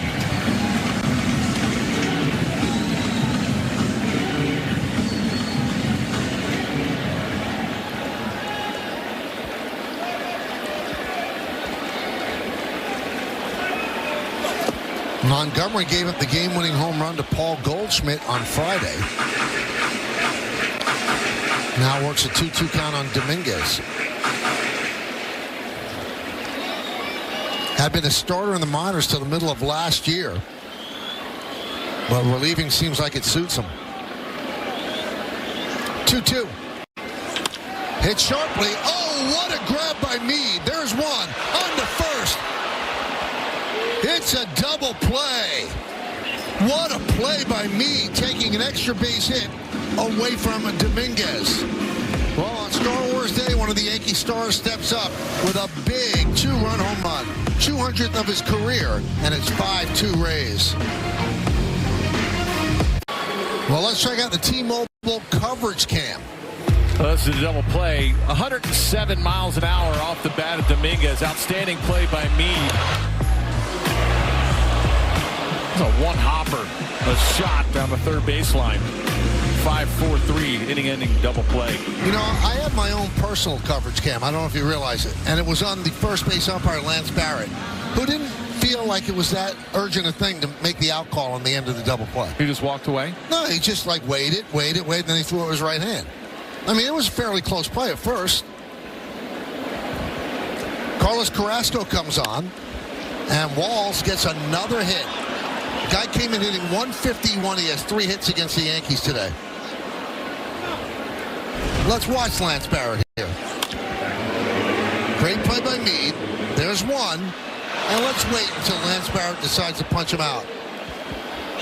Come on. What's he waiting there? What's he looking at? He wants making sure he catches the ball? Wants to mess up every radio and television call. And now you just gave him the airtime that he wanted. No, I don't think he wants it for that.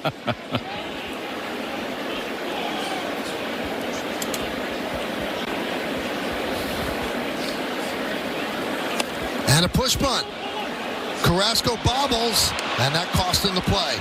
Simpson's just too fast. And they give him a base hit. Now you utilize that speed, and he can fly. He gets a pitch up, a little bit easier to bunt. You just can't handle it. I don't know if you get him or not, even if he comes up with it clean. Really different dimension in today's baseball. There aren't many players like that. No.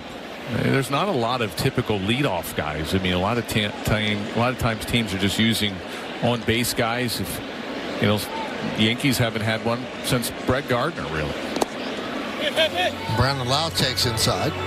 Ball got away from Ascara. Runner stay put.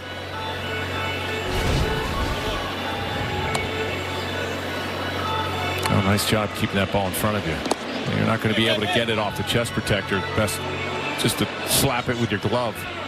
That was a Ken Kaiser. That's who I was trying to think of. Remember Ken Kaiser behind the plate? He'd wait till the last minute and like pump his fist down.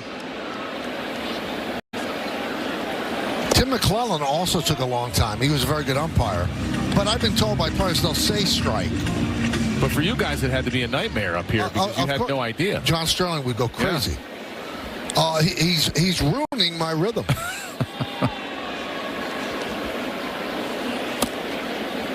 Yeah, you could hear him on the field. When I pitched, you could hear him, but he'd wait till the last minute. But I don't think that Barrett set out there. Oh, no.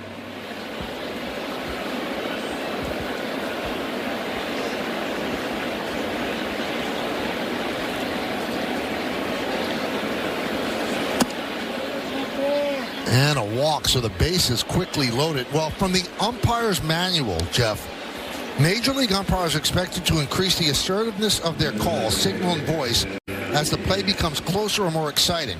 A casual, laid-back mechanic is not appropriate in a crucial close play, nor are over-elaborate excessive signals an acceptable technique. What's going to happen to him? Are you a little slap on the wrist? That was a inappropriate call. Needs to be more assertive with that. 0-1 on Diaz. Carrasco on in relief. Third Yankee pitcher. Warren started. Then Matzik, and now Carrasco. Now, there's a big moment in this game. The Yankees with the 2-run home run, they're right back in it. But if you let the Rays put up a crooked number, it becomes much more difficult to come back. They're playing a double play depth.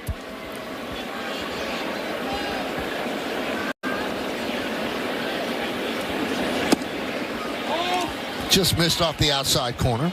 No, because you had to use so many relievers yesterday and you had a few of them reach some pitch counts. You might not be able to go to them today. Hamilton, possibly Leiter Jr., Cruz throwing 2 innings. This causes you to use a Carrasco to try to get as many innings as possible. You had a short outing with Warren. Matzik's not a guy that's going to give you multiple innings. 2-2. He waves at that one. A big strikeout for Carrasco. Now you get a ground ball. You can get out of this. Well, 2-seam fastball just kept riding in. And Diaz couldn't hold up the swing. The only thing you're doing with that is fouling it off your body if you get a piece.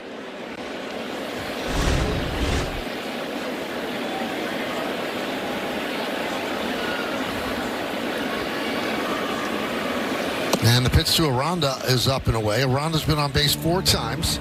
2 walks, a single, and a home run. 5th home run of the year.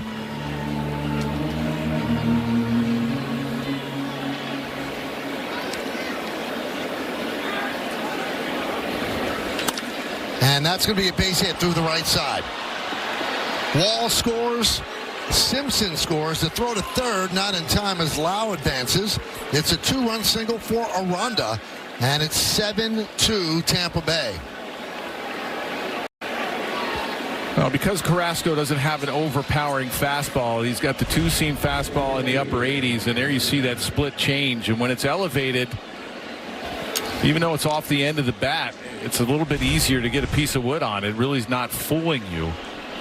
It's only about 4 miles an hour off of his fastball.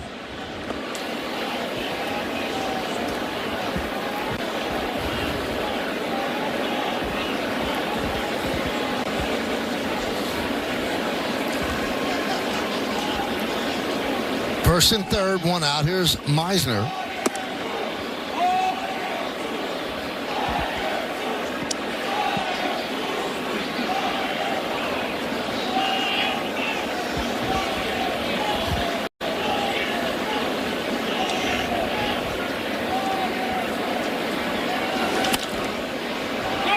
Popped up, shallow left.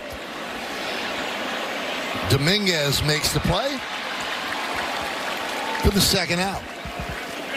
Support America's military and first responder heroes. Donate $11 a month to the Tunnel to Towers Foundation at T2T.org.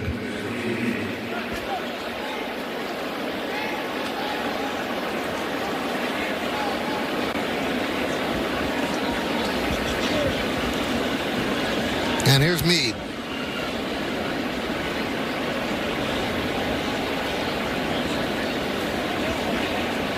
First and third, 2 outs.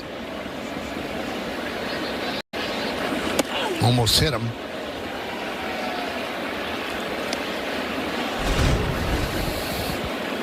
I like going inside, and this, even though you don't see this too often, I'm a big proponent of fastballs inside. It sets up the outside part of the plate, just like that right there.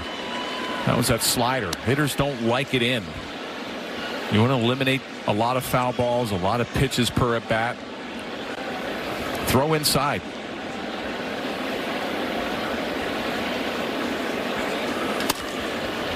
Fly ball center field. Grisham. out number 3, but the Rays score 2. 3 hits and 2 men left. At the end of 6.5, it's Tampa Bay 7 and the Yankees 2. But we're going to stay right here for the 7th inning stretch as they honor America in the Bronx. Ladies and gentlemen, will you rise and remove your caps? And please direct your attention to the area behind home plate as the New York Yankees welcome an honored military guest. United States Army Private First Class John D'Alessio from Ozone Park, who served in the Korean War.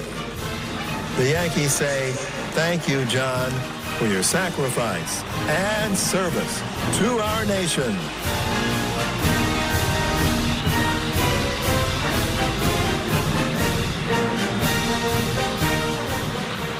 And now, please join us in singing along with Robert Merrill's rendition of God Bless America. God bless America, land that I love. Stand beside her and guide her through the night with the light from above. From the mountains to the prairies, to the ocean, white with foam. God bless America, my home, sweet home. God bless America, my home, sweet home.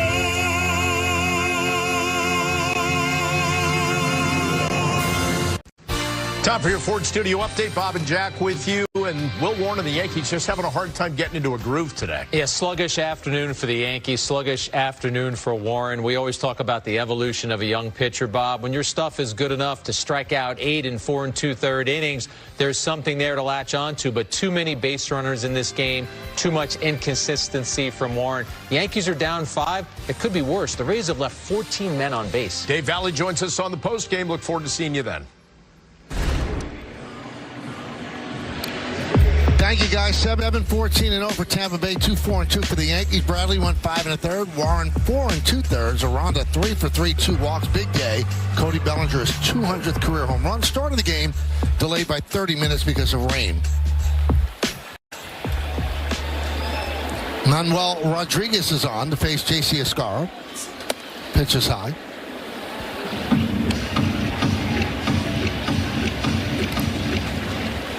We saw him on Friday.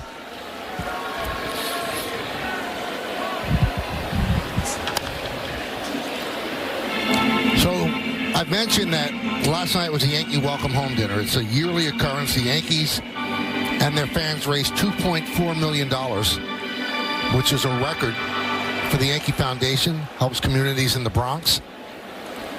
And honored in the dinner, CeCe Sabathia. Yeah. He's going into the Hall of Fame. He gave a great speech. And John Sterling for the Pride of the Yankees Award. And John gave a wonderful speech as well. And then toward the end of the night, Aaron Boone gets up and we'll talk about his team. And before he talked about his team, he talked about John Sterling and how he loves baseball on the radio and he loves John. And then he told something that, hey, this is his 8th year managing the Yankees. I never knew he did this.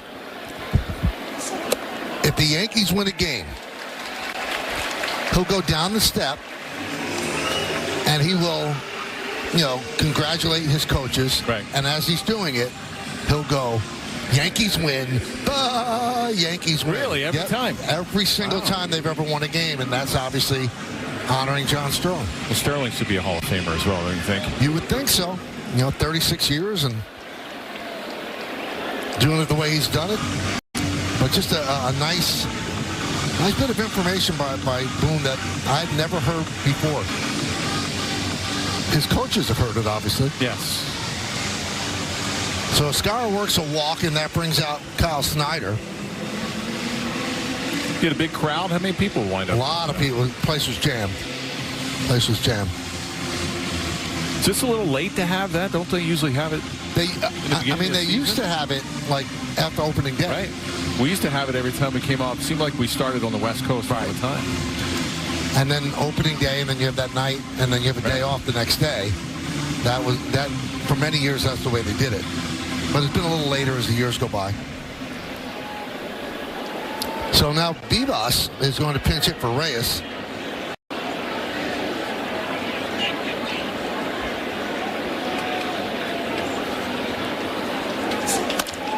Ground ball, second base. There's one on to first. Not in time.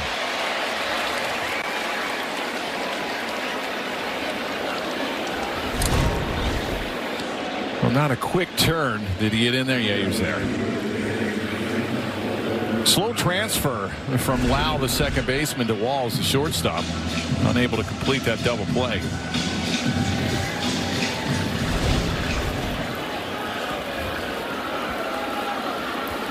Just beat him.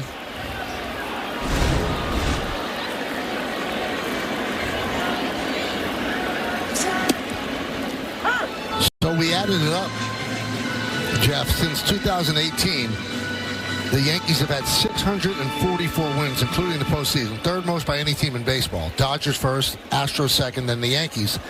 So he has said Yankees win 644 times.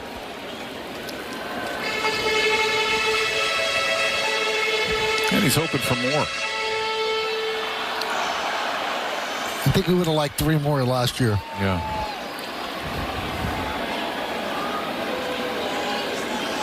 One, 1-2.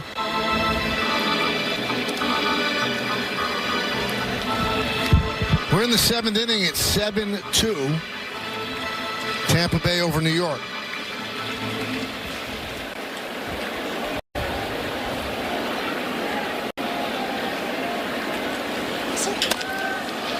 Tapped slowly over the mound.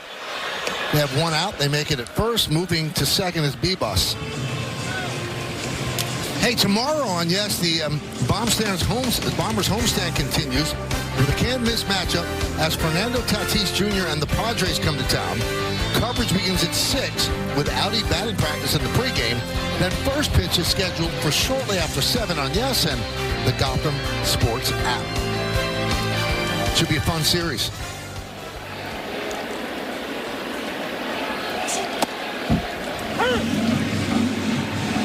Michael, the Yankees just cannot string hits together. There's only been one time in this game that they've had 2 people on base. Get a guy on, then a double play. Get a guy on, inning ending. That was in the 3rd inning. And Jeff, we said yesterday they had 5 base runners the whole game, the fewest of the season. They didn't walk yesterday, and they had only 1 plate appearance with runners in scoring position. 2-1. The Rays have played them tough here at Yankee Stadium since 2020, 23-18. It's not bad.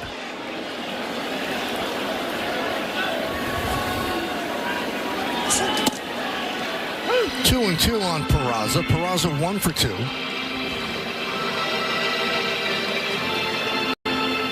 Harold Rodriguez, he throws a lot of sliders. That fastball upstairs.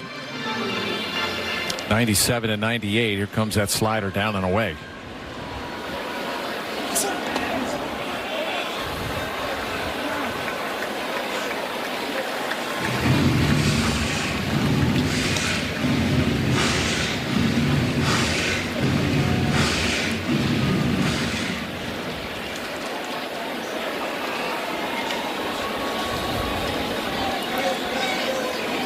Payoff.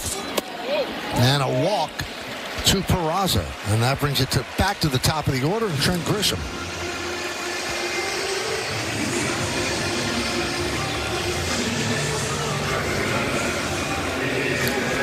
Four runs scored in the last 2 games for the Yankees. They average 5.5 for the season. Only the Cubs average more.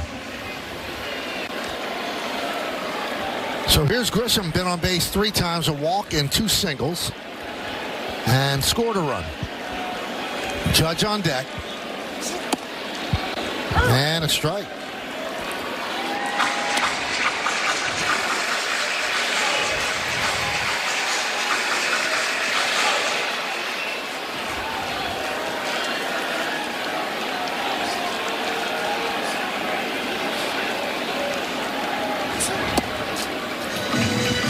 You taking a look at the standings out in the NL West?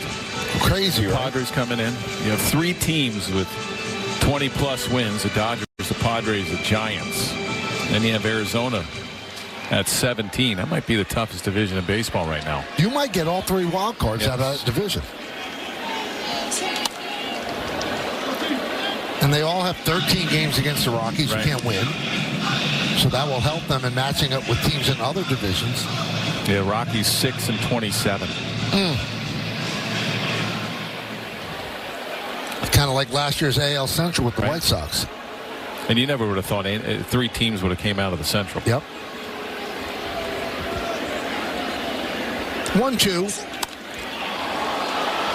Popped up, shallow left. Jankowski will put it away, and that'll do it. No runs, no hits, no errors. 2 men left. We go to the 8th. It's time for the upcoming schedule brought to you by your local Tri-State Buick dealers. Padres come to town for 3 starting tomorrow night. Thursday, the Yankees travel to the West Coast, 3 in Sacramento against the A's and 3 in Seattle against the Mariners. And then they come back home for what should be a very exciting Subway Series Friday, Saturday, and Sunday here in the Bronx. Pitch up and away to Jankowski. Bebos takes over at second. Michael, that's not an easy road trip. The A's are in second place in that West. 19-16, 3 games over 500. Popped up. Dominguez calls off Peraza. And, you know, you're experiencing that ballpark for the first time, right, too.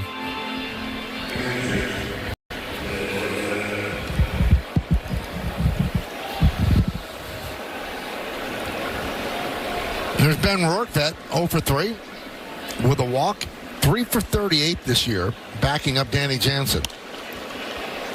And his bat was pretty good last year when he was essentially the starter. Englert warming up for the Rays. Rays lead by 5, 7-2.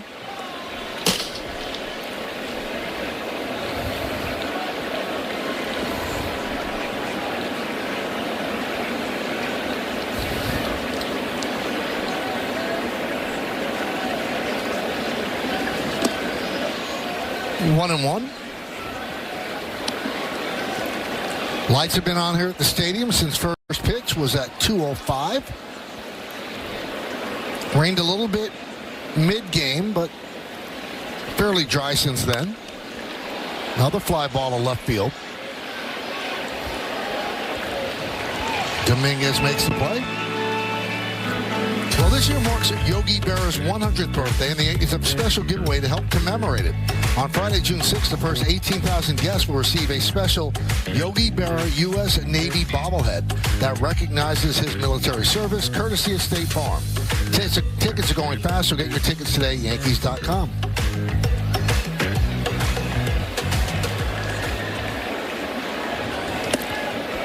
Also on this day, in 1965, Yogi made his first start for the Mets. So really? People forget that because he managed the Yankees in 64, right, then was relieved of his duties after they went to 7 games against the Cardinals and ended up reuniting with Casey Stengel with the Mets. So this was his first start.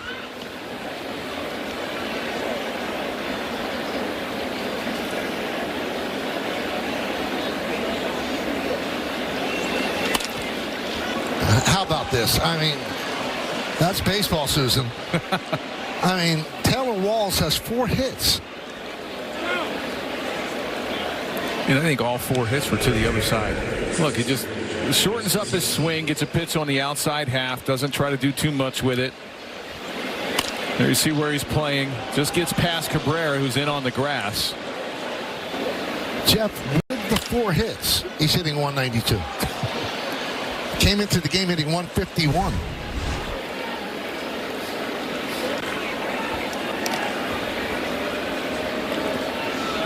Eighth inning, 7-2 Rays. That's the 15th hit for Tampa Bay.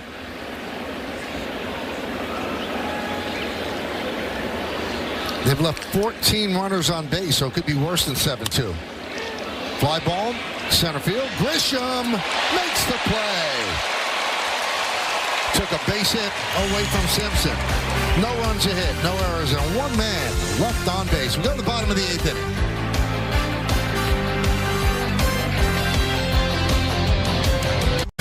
It's time for the Optimum Don't Take Slow for an Answer replay. Well, this is definitely not taking it slow. He can fly. Chandler Simpson. This was in that 7th inning. He's been on base 4 times, also stole a base and then scored on a ground ball to short that Peraza had a hard time handling. He can do everything. Speed kills. Mason Englert comes on, and Judge leads off. Judge has a 13-game hitting streak on the line, as well as a 29-game on-base streak. So Judge is 0 for 3 today.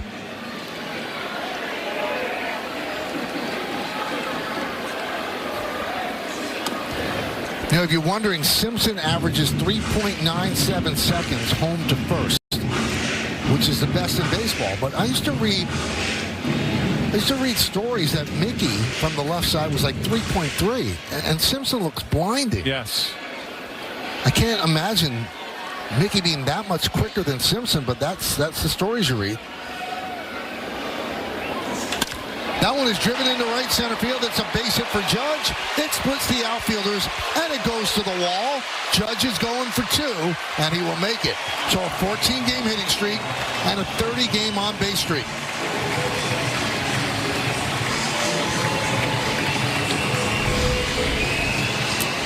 Well, he got a cutter from England and stayed up. He's supposed to be down and away.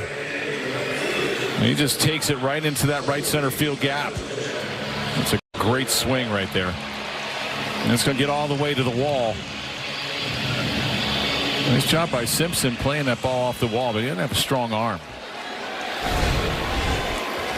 So here's Bellinger, the Yankees offense today. 2-run home run in the 6th, his 200th career home run. Hey, congratulations to Aaron Judge on being voted the Montefiore Einstein Player of the Week. 519, 4 home runs, 7 ribbies. Look at the OPS, 6 multi-hit games. I think we might change the name of the award. I mean, Fried is finishing a spirited second every week, but... Do we know how many times did he win the Player of the Week last year, Aaron Judge? On Montefiore or the American League Player of the Week? American League. 1-1. James Smythe will look it up. Yes. Pressure's on.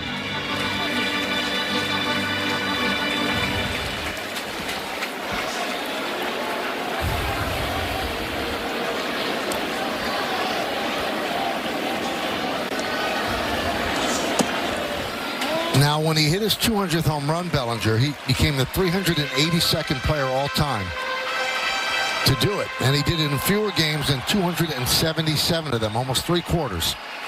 30th to hit his 200th home run as a Yankee.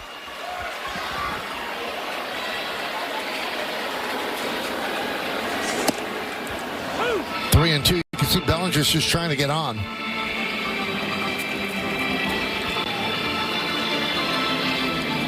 Yankees have 5 hits. The Rays 15. Rays lead 7-2.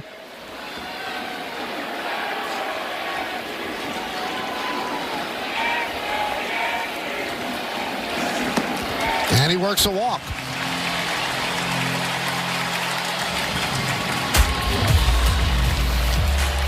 Well, fans, check out some great new original shows on Yes. This Tuesday, catch the next edition of Home Plate New York as Yankees GM Brian Cashman and his daughter Gracie enjoy a meal at Chaz Palminteri's restaurant in Midtown.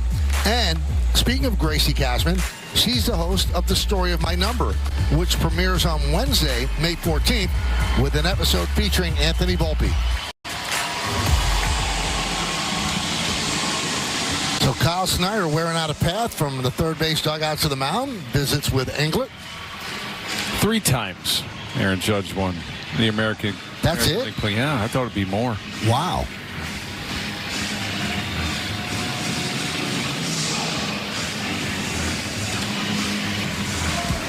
This copyrighted telecast presented by authority of the New York Yankees. It may not be reproduced or retransmitted in any form, and the accounts and descriptions of this game may not be disseminated without the express written consent of the New York Yankees. So he won 3 Player of the Weeks last year and 3 Player of the Months. That doesn't make sense. No. If you're Player of the Month, you should win at least a couple Player of the Weeks.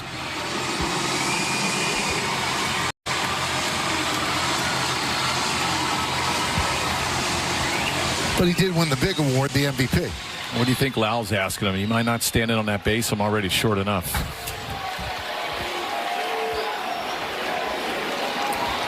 Judge on second, Bellinger on first, nobody out. Bottom of the 8th inning, Yankees down by 5, and here's Goldschmidt.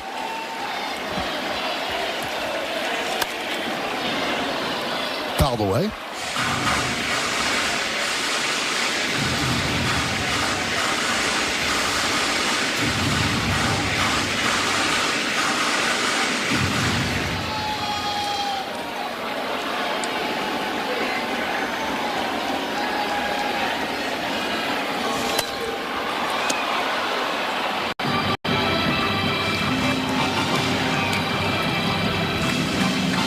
On Goldschmidt. Goldschmidt's 0 for 2 with a walk.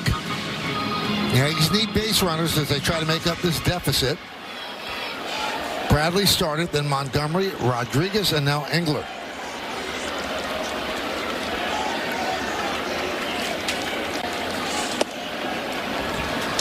One and 2.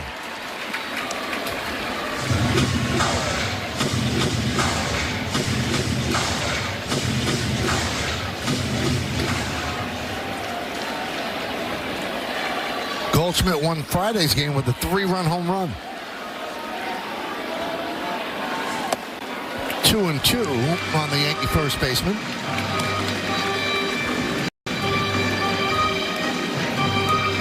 Paul is 2 for 10 so far in this series.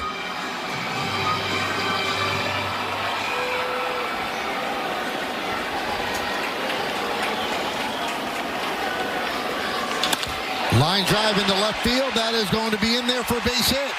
Judge rounds third. He's going to score. Stopping at second is Bellinger. It's an RBI single for Goldschmidt, his 17th ribby, and the Yankees are now down by 4.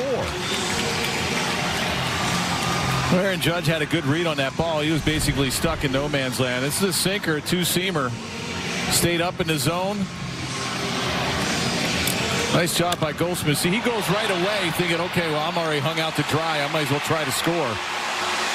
And he motors in.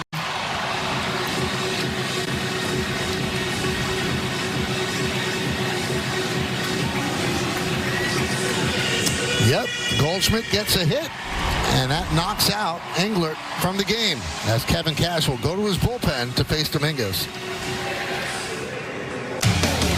Yankees Baseball on Yes is brought to you in part by Memorial Sloan Kettering Cancer Center.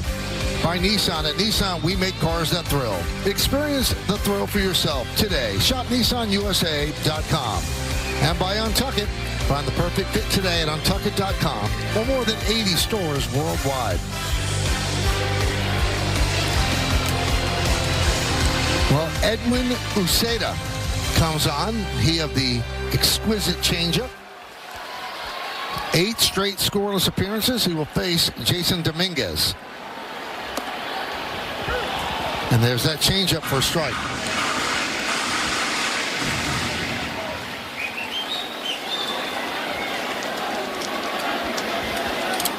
First and second, nobody out.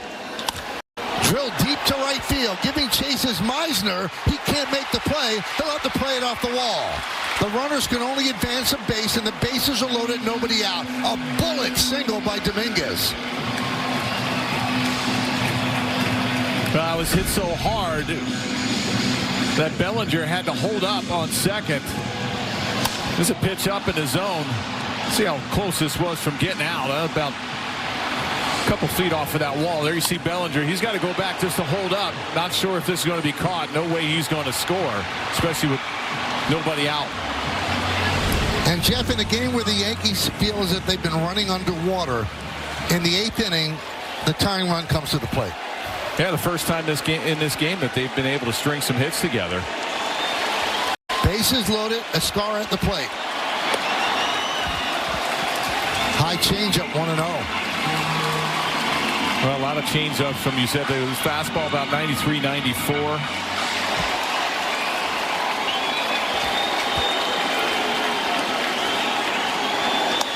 Tap back to Uceda. They get one on to first. It's a double play off the bat of Vizcarra. 2 big outs.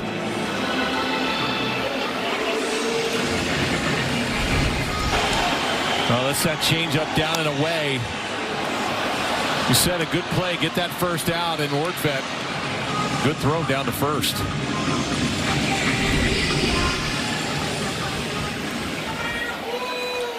So now runners on second and third and 2 outs, and here is Bibas looking for his first big league hit. This would be a good time for it.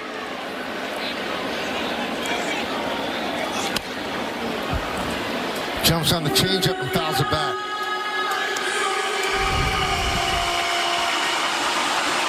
Well, there's that good swing. He was on it. Helmet fell off, everything. The chin strap for that thing.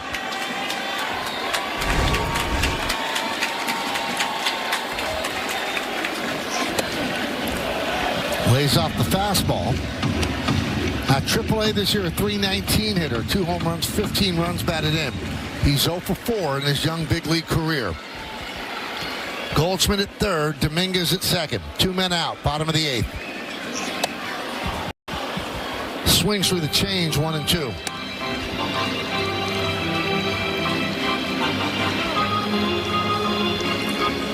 And he takes time.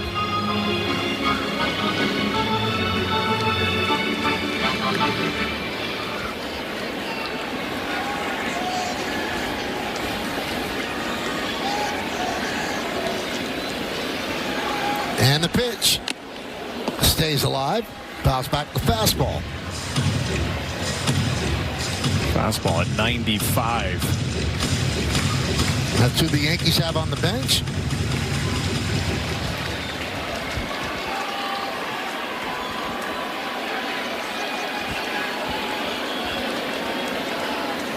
Line drive. It's his first big league hit, and it's a big one. 1 run scores.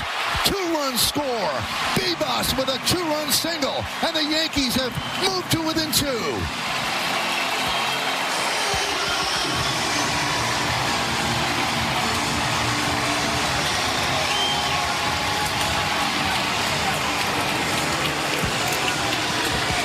Think he feels good? He finally got it out of the way and did some damage with it as well. Oh, here we go. Another mound visit from the Rays. Well, he got a changeup. He went down and got it. This was down and away, and not a bad pitch. Goes right back up the middle. Simpson, not a strong arm. No chance at home to get Dominguez. There you go. Pumped up. Congratulations.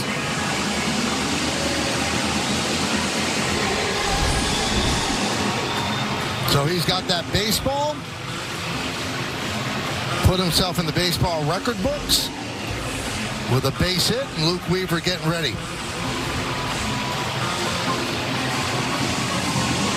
And here comes Ben Rice to pinch hit for Oswaldo Cabrera.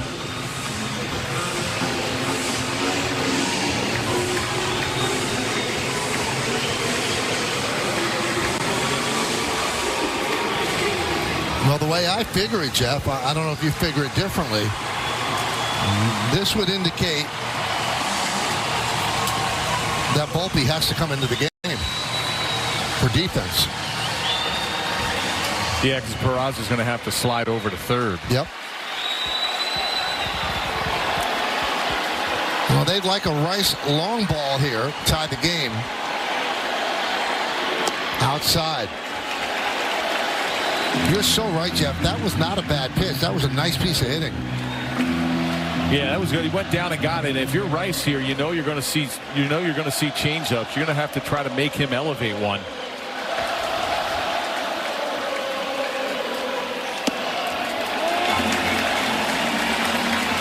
Now you have Peraza on deck, and I don't think the Yankees can make a move. You have Wells on the bench, but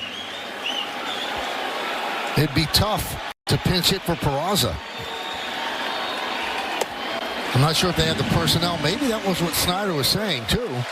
You know, be careful with this guy.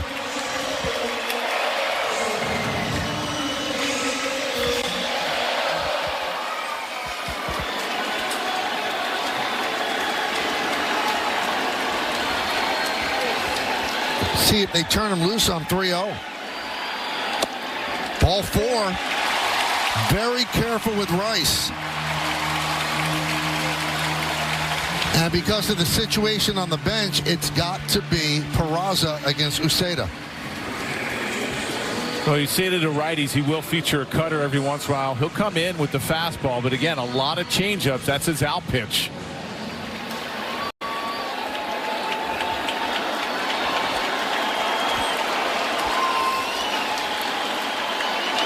Grounded. Walls. Tough hop. He stays with it. Gets the force, and that will do it. But the Yankees put a 3 spot on the board. We go to the 9th. 7-5 Rays. All right, it's time to name that Yankee. And if you can't name him, let's talk. 328, 415 on base percentage, Hall of Famer, 12 All-Stars. It's Wade Boggs. That might be the easiest one. If I'm getting him that quick. Yeah. Boggs was just a magician with the bat. Had that inside-out swing. Took the ball to left field a lot. Won 2 Gold Gloves at third base for the Yankees. Won his only championship in '96 with the Yankees. Brandon Lau leads off the 9th inning. So here's what the Yankees have done. J.C. Escarra is going to play third base. Wells behind the plate.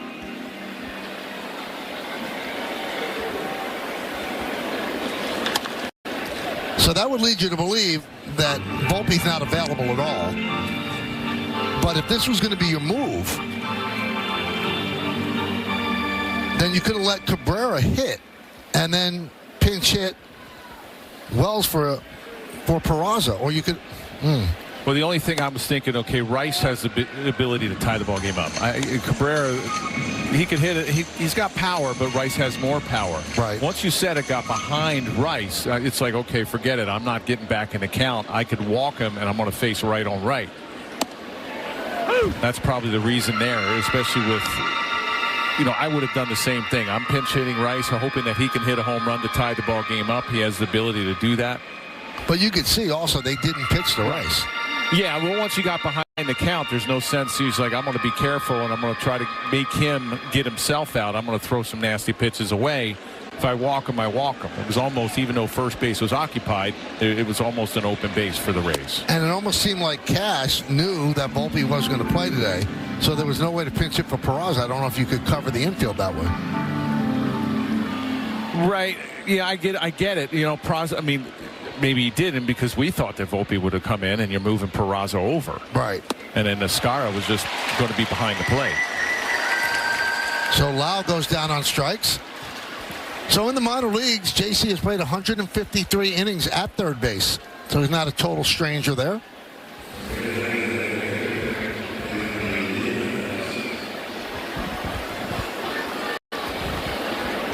Here's Diaz. Well, the good thing is that the Yankees sent 8 batters to the plate in the 8th inning. So they will have a chance against Pete Fairbanks with their top. It'll be Grisham, Judge, and Bellinger in the bottom of the 9th inning. Yeah, they finally strung some hits together, scoring those 3 runs in the 8th. They really haven't done that all series.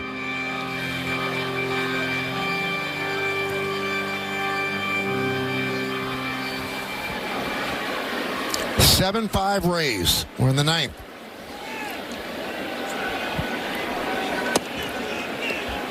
Rays led 5-0 after 3.5. Then it was 5-2 after 6, and they added 2 in the 7th. That made it 7-2.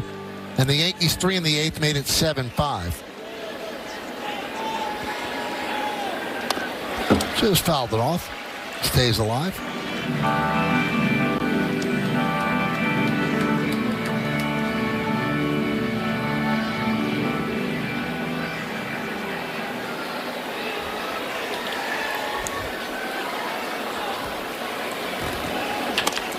Up the middle and through past the diving Peraza, a base hit for for Diaz's third of the game. Well, fans, the Gotham Sports app is your new home for streaming live Yankees games and so much more, and it's free with an eligible TV provider subscription. Download the Gotham Sports app now or visit gothamsports.com to get streaming.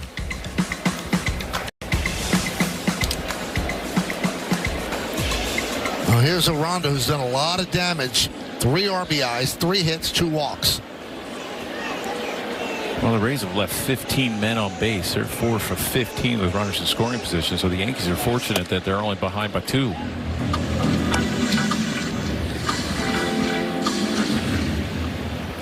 Starting to rain a little bit again.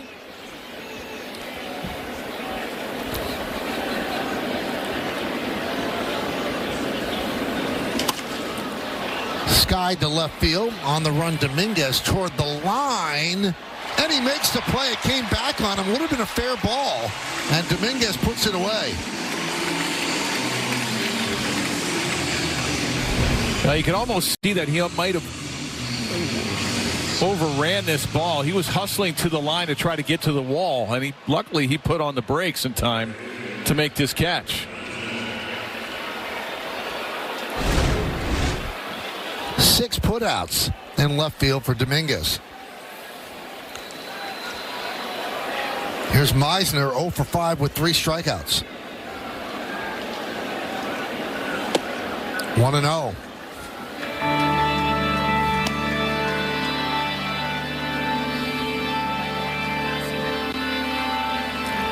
Seven runs on 16 hits for Tampa Bay. 5-8-2 for the Yanks.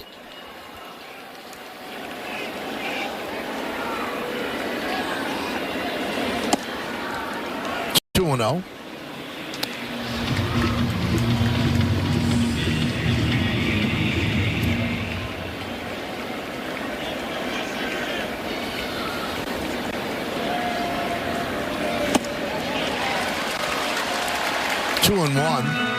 Well, Carrasco's going to give the Yankees 3 innings out of the bullpen.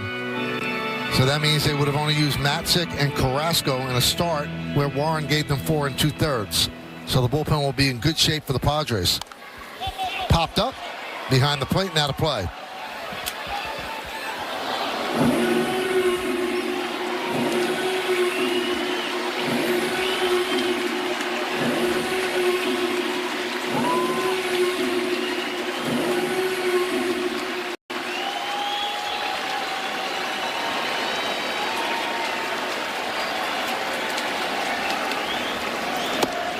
Three and 2.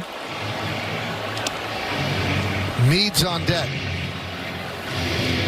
So 3-2, that'll allow Diaz to go, and Goldschmidt backs up at first.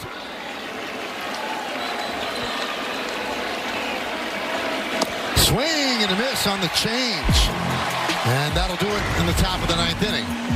Well, leading off is Grisham. If he gets on, then Aaron Judge, who has owned the league so far this year, will come up as the tying run. Stay tuned. Top of the Yankee order, bottom of the 9th coming up.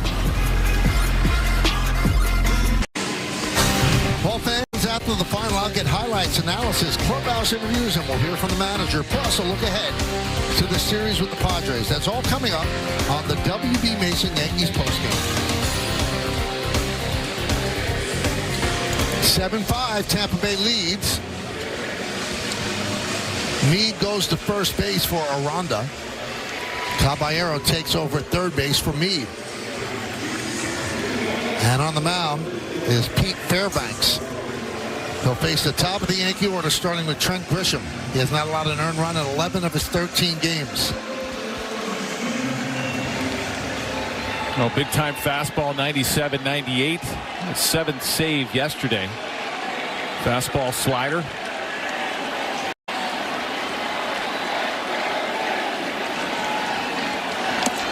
Well, he retired Rice, Goldschmidt, and Wells 1, 2, 3 yesterday for his 7th save in 7 chances. He has a 2.19 ERA this season, 2.74 in his career against the Yankees, including the postseason.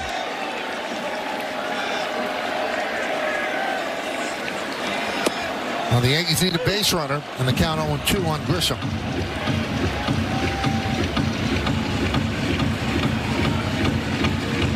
Throwing nasty slider like that for a strike, and you want a new ball. Rain coming down a little bit harder now here in the bottom of the 9th inning. The Rays have doubled the hits of the Yankees 16-8, but they lead 7-5. 1-2.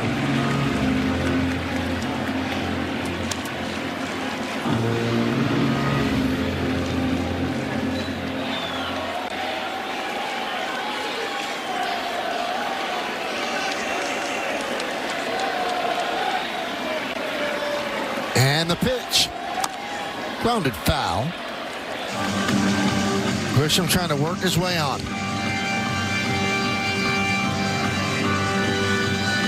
Judge on deck.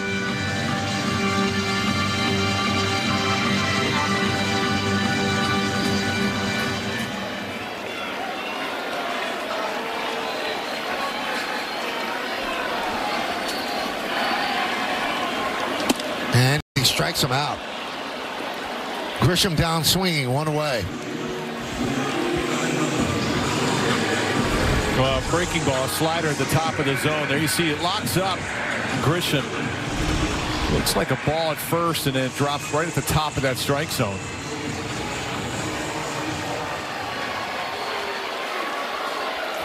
So here's Judge, doubled and scored in the 8th inning, started that 3-run rally. Caballero deep at third, close to the line. And a strike to Judge. Judge's double in the 8th inning extended his hitting streak to 14 straight and his on-base streak to 30 straight.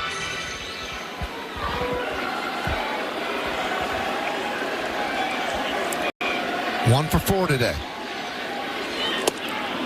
And a strike on the outside corner with the slider 0-2. Well, it's a good pitch. He can throw that slider for strikes. And then once he gets ahead, he'll try to expand the zone on Judge here with the slider down and away.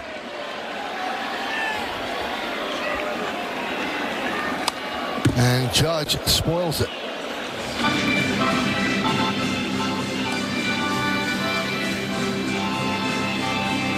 On deck, Bellinger.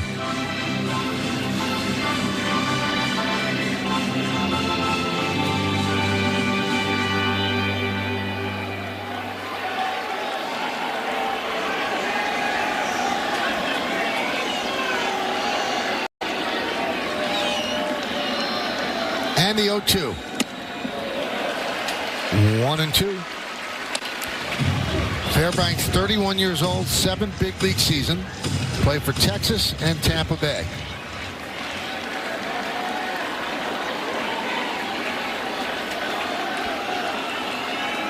And the pitch. Couldn't hold up, goes around. And they'll take the put out at first base for the second out. Well, Fairbanks has nasty stuff. There's that grip on that slider. You almost know it after that fastball upstairs. He probably wanted to come in a little bit more to Judge on that previous pitch. He just can't hold up. He'll throw it for a strike, and then he'll bounce it. Well, the Yankees down to their final out. Here's Bellinger. 1 for 3 with a walk. Hit his home run. 200th home run of his career in the 6th. Taking all the way 0-1. Well, number 200 right in his sweet spot. He just dropped the head of the bat. A 2-0 pitch. Big 2-run homer there in the 6th.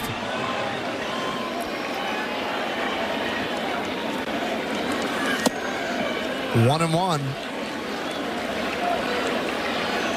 Paul Goldschmidt on deck. Keeps getting new baseballs, not liking the feel. Well, he gave him that first pitch fastball down there, and then he called that one a ball.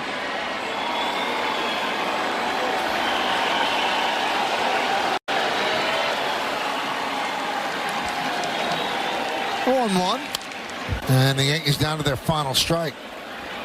2 outs, bottom of the 9th inning. Yankees been trying to climb back, it seems, all game. Right now they are 2 runs short.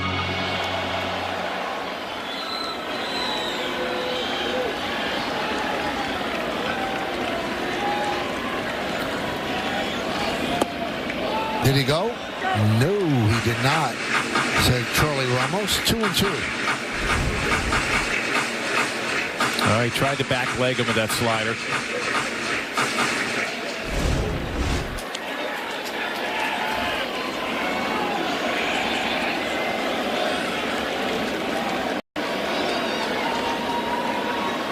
Two balls, 2 strikes, 2 outs. Bottom of the 9th.